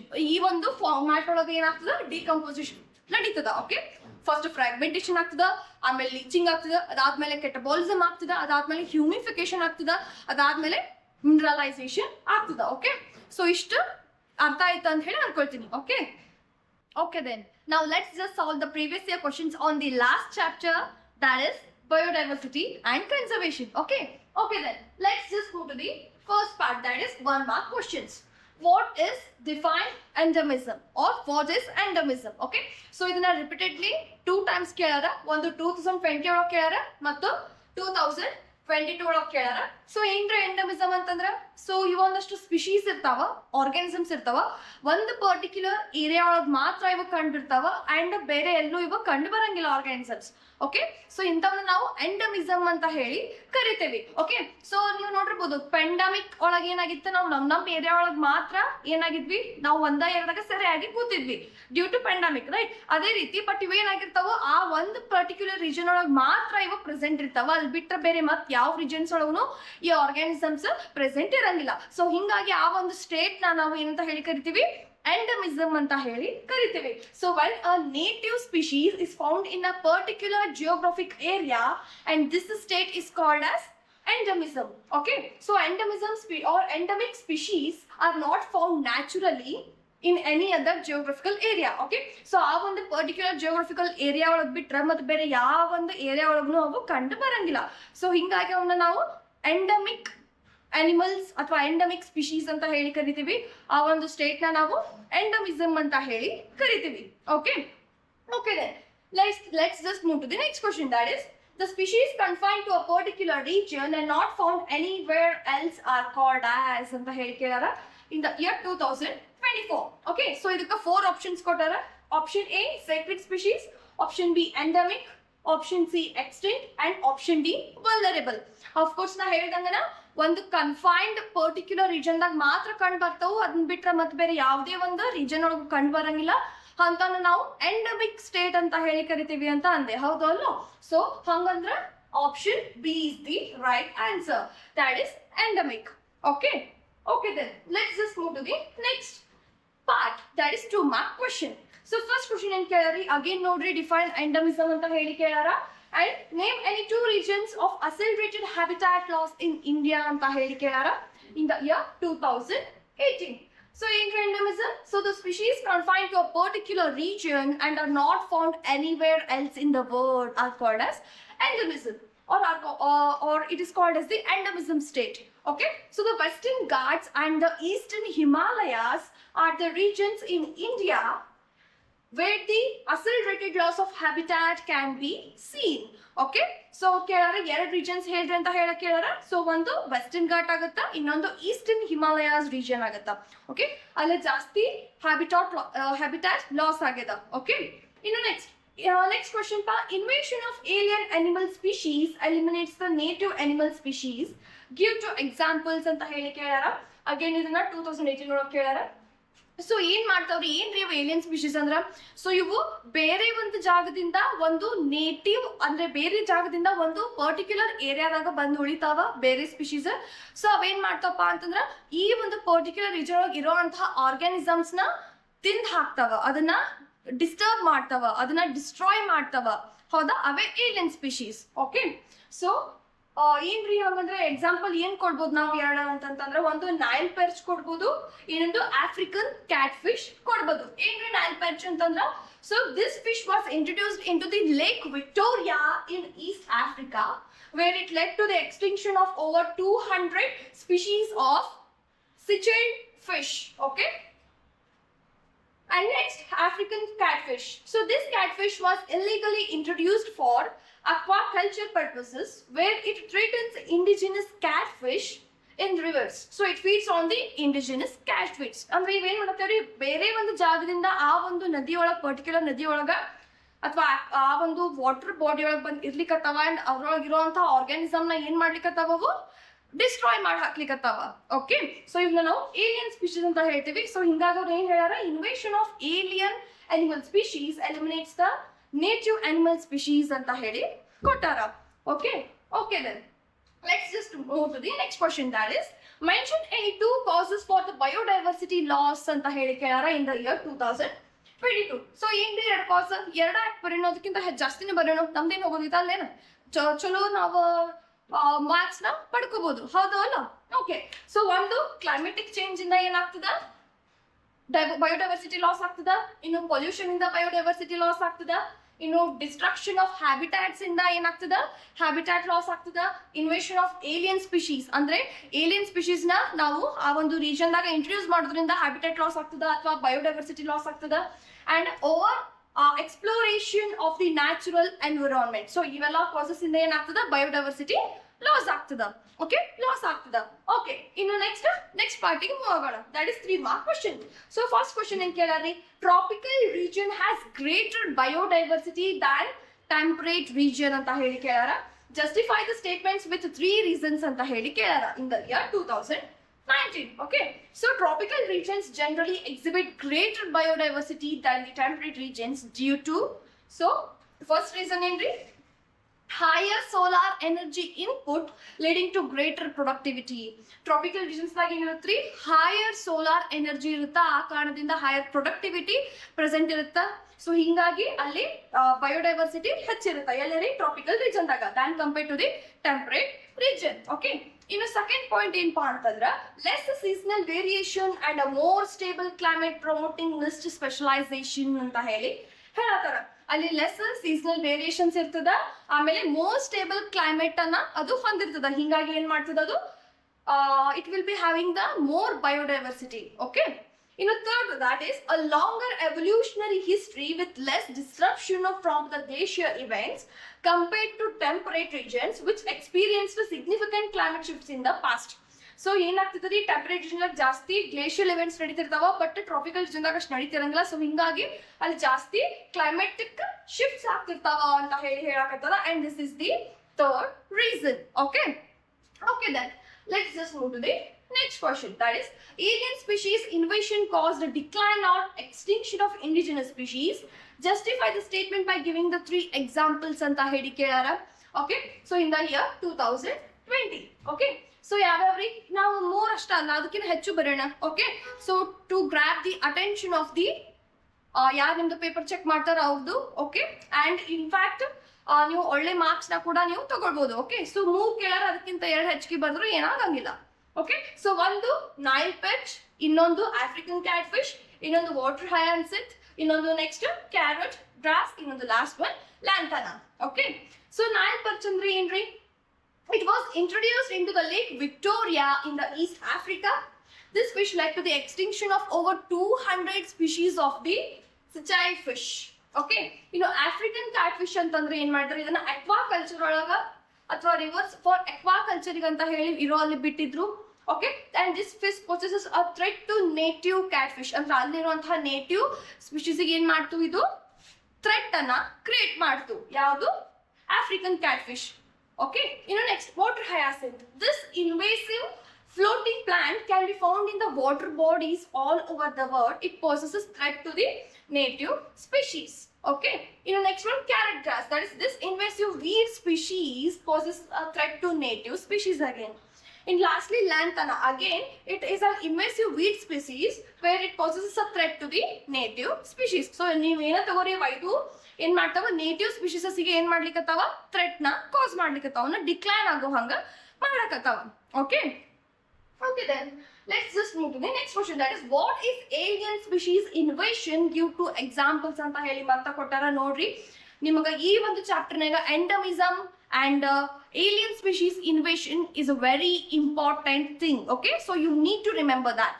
Okay, so ಏನ್ರಿ ಹಂಗಂದ್ರೆ ಏಲಿಯನ್ ಸ್ಪೀಶೀಸ್ ಅಂದ್ರೆ ಒಂದು ನಾನ್ ನೇಟಿವ್ ಸ್ಪೀಶೀಸ್ ಬಂದು ಏನ್ ಮಾಡ್ತದ, ಒಂದು ಪರ್ಟಿಕ್ಯುಲರ್ ರೀಜನ್ ದಾಗ ಬಂದು ಅಲ್ಲಿ ಇಂಟ್ರೊಡ್ಯೂಸ್ ಮಾಡ್ತಾರ. ಅವನ್ನ ಮಾಡಿದಾಗ ಏನ್ ಮಾಡ್ತಾವ, ಅವು ಅಲ್ಲಿ ಆ ನೇಟಿವ್ ಸ್ಪೀಶಿ ಆ ಒಂದು ನೇಟಿವ್ ಸ್ಪೀಶೀಸ್ ಏನಿರ್ತಾವಲ್ಲ ಅವನ್ನ ಅವು ಎಲಿಮಿನೇಟ್ ಮಾಡಿ ಹಾಕ್ತಾವ, alien species. Okay, that is the alien species invasion ಅಂತ ಹೇಳಿ ನಾವು ಹೇಳ್ಬೋದು. So alien species invasion is when non-native species are introduced into an area causing a decline or extinction of native species. Okay, so this happens because the invasive species compete with the native species for resources like food, water and space. Okay, space ಸಲುವಾಗಿ, water ಸಲುವಾಗಿ ಮತ್ತೆ food ಸಲುವಾಗಿ ಅವು ಏನ್ ಮಾಡ್ತಾವ, compete ಮಾಡ್ತಾವ. ಯಾವ್ರಿ? Invasive species with the native species. Okay, so ಹಿಂಗಾಗಿ ಏನಾಗ್ತದ, ಕಾಂಪೀಟ್ ಮಾಡಿದಾಗ ಸೊ ಇವೇನ್ ಮಾಡ್ತಾವ, ಏಲಿಯನ್ ಸ್ಪೀಶೀಸ್ ನೇಟಿವ್ ಸ್ಪೀಶೀಸ್ ನ ಎಲಿಮಿನೇಟ್ ಮಾಡಿ ಹಾಕ್ಬಿಡ್ತಾವ. ಓಕೆ, ಅವನ್ನ ಥ್ರೆಟ್, ಅವರಿಗೆ ಥ್ರೆಟ್ ನ ಕಾಸ್ ಮಾಡ್ತಾವ. ಓಕೆ, ಸೊ ಎಕ್ಸಾಂಪಲ್ಸ್ ಯಾವಪ್ಪ ಅಂದ್ರೆ again the Nile perch and water hyacinth. So Nile perch ಏನ್ ಮಾಡ್ತಿದ್ರಿ, it was introduced into the Lake Victoria in the East Africa, and this fish led to the extinction of over 200 species of a ciliary fish. Okay, and water hyacinth ಅಂದ್ರೆ ಏನ್ ಮಾಡ್ತಿದ್ರಿ, it is found all over in the world in the water bodies. Okay, and it poses a threat to the native species. Okay then, let's just move to the next question or next part, that is 5 mark question. ಅದ್ರೊಳಗೆ ಏನ್ ಮಾಡಾರಿ, A B C ಅಂತ ಹೇಳಿ 3 part ಮಾಡಾರ. A question ಗೆ 2 marks ಇಟ್ಟಾರ, B question ಗೆ 2 marks ಇಟ್ಟಾರ, and C question ಗೆ 1 ಮಾರ್ಕ್ ಅನ್ನ ಇಟ್ಟಾರ. And this question was asked in the year 2019. So ಈ ಕ್ವಶನ್ ಏನ್ ಕೇಳಾರಿ, mention four evil quartet which causes depletion of biodiversity ಅಂತ ಹೇಳಿ ಕೇಳಾರ. ಎವಿಲ್ ಅಂತಂದ್ರೆ ಏನ್ರಿ, ದೆವ್ವ ಅಥವಾ ಯಾವ್ದು ಒಂದು ಹಾರ್ಮ್ ಅನ್ನ ಕಾಸ್ ಮಾಡುತ್ತೋ ಅದನ್ನ ನಾವು ಎವಿಲ್ ಅಂತ ಹೇಳಿ ಕರಿತೀವಿ. ಕ್ವಾರ್ಟೆಟ್ ಅಂದ್ರೆ ನಾವು 4 ಅಂತ ಹೇಳ್ಬೋದು. ಅಂದ್ರೆ 4 ಫ್ಯಾಕ್ಟರ್ಸ್ ಯಾವ್ದು ಬಯೋಡೈವರ್ಸಿಟಿ ಲಾಸ್ ಅನ್ನ ಮಾಡ್ತಾವೋ ಅದನ್ನ ನಾವು ಎವಿಲ್ ಕ್ವಾರ್ಟೆಟ್ ಅಂತ ಹೇಳಿ ಕರಿತೀವಿ. Okay, so the 4 factors that causes the biodiversity loss are known as the evil quartet. So ಯಾವ್ಯಾವ್ರಿ 4 factors?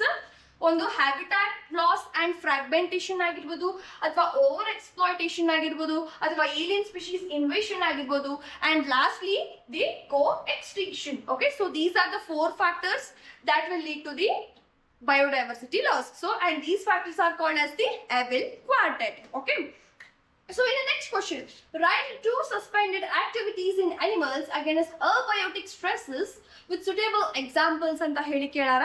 ಸೊ ಅದಕ್ಕೆ 2 ಎಕ್ಸಾಂಪಲ್ ಯಾವಪ್ಪ ಅಂತಂದ್ರೆ, ಒಂದು ಹೈಬರ್ನೇಷನ್ ಆಗಿರ್ಬೋದು, which is again called as the winter sleep. So for example winter sleep ಅಂದ್ರೆ ಯಾವ್ಯಾವ ಮಾಡ್ತೇವ್ರಿ, polar ಬೇರ್ ಆಗಿರ್ಬೋದು. ಓಕೆ, ಇನ್ನು ಸೆಕೆಂಡ್ ಒನ್ ಆಸ್ಟಿವೇಷನ್. ಸೊ ಅದನ್ನ ನಾವು ಸಮ್ಮರ್ ಸ್ಲೀಪ್ ಅಂತ ಹೇಳಿ ಕರಿತೀವಿ. For example some of the snails and fish. Okay, in the last question, so among vertebrates which group of animals has the highest number in global biodiversity anta heli kelara? It is asked for the 1 mark. So yavri, fish. Okay, so fish are the most biodiverse group of vertebrates and the largest class of vertebrates in bony fish. Okay, so which are a part of a clade osteoichthyes. Okay, understood? Okay, so I hope you understood all the questions and answers ಸಿಕ್ಕದ ಅಂತ ಅನ್ಕೋತೀವಿ. 2018 ಇಂದ ಹಿಡ್ಕೊಂಡು 2024 ವರೆಗೂ questions ಅನ್ನ solve ಮಾಡಿದ್ವಿ ಸೇರ್ಕೊಂಡು. So I hope ನಿಮಗೆ ಅರ್ಥ ಆಗದ ಅಂತ ಹೇಳಿ ಅನ್ಕೊಳ್ತೀನಿ. ಸೊ ಈ ವರ್ಷ ಯಾರೇ 2025 ಗೆ ಎಕ್ಸಾಮ್ ಬರ್ಲಿಕ್ಕೆ ಹೊಂಟಿರಿ, I wish you all the very best and all the best from the ಅಲೋರಾ ಟೀಮ್. Okay, thank you.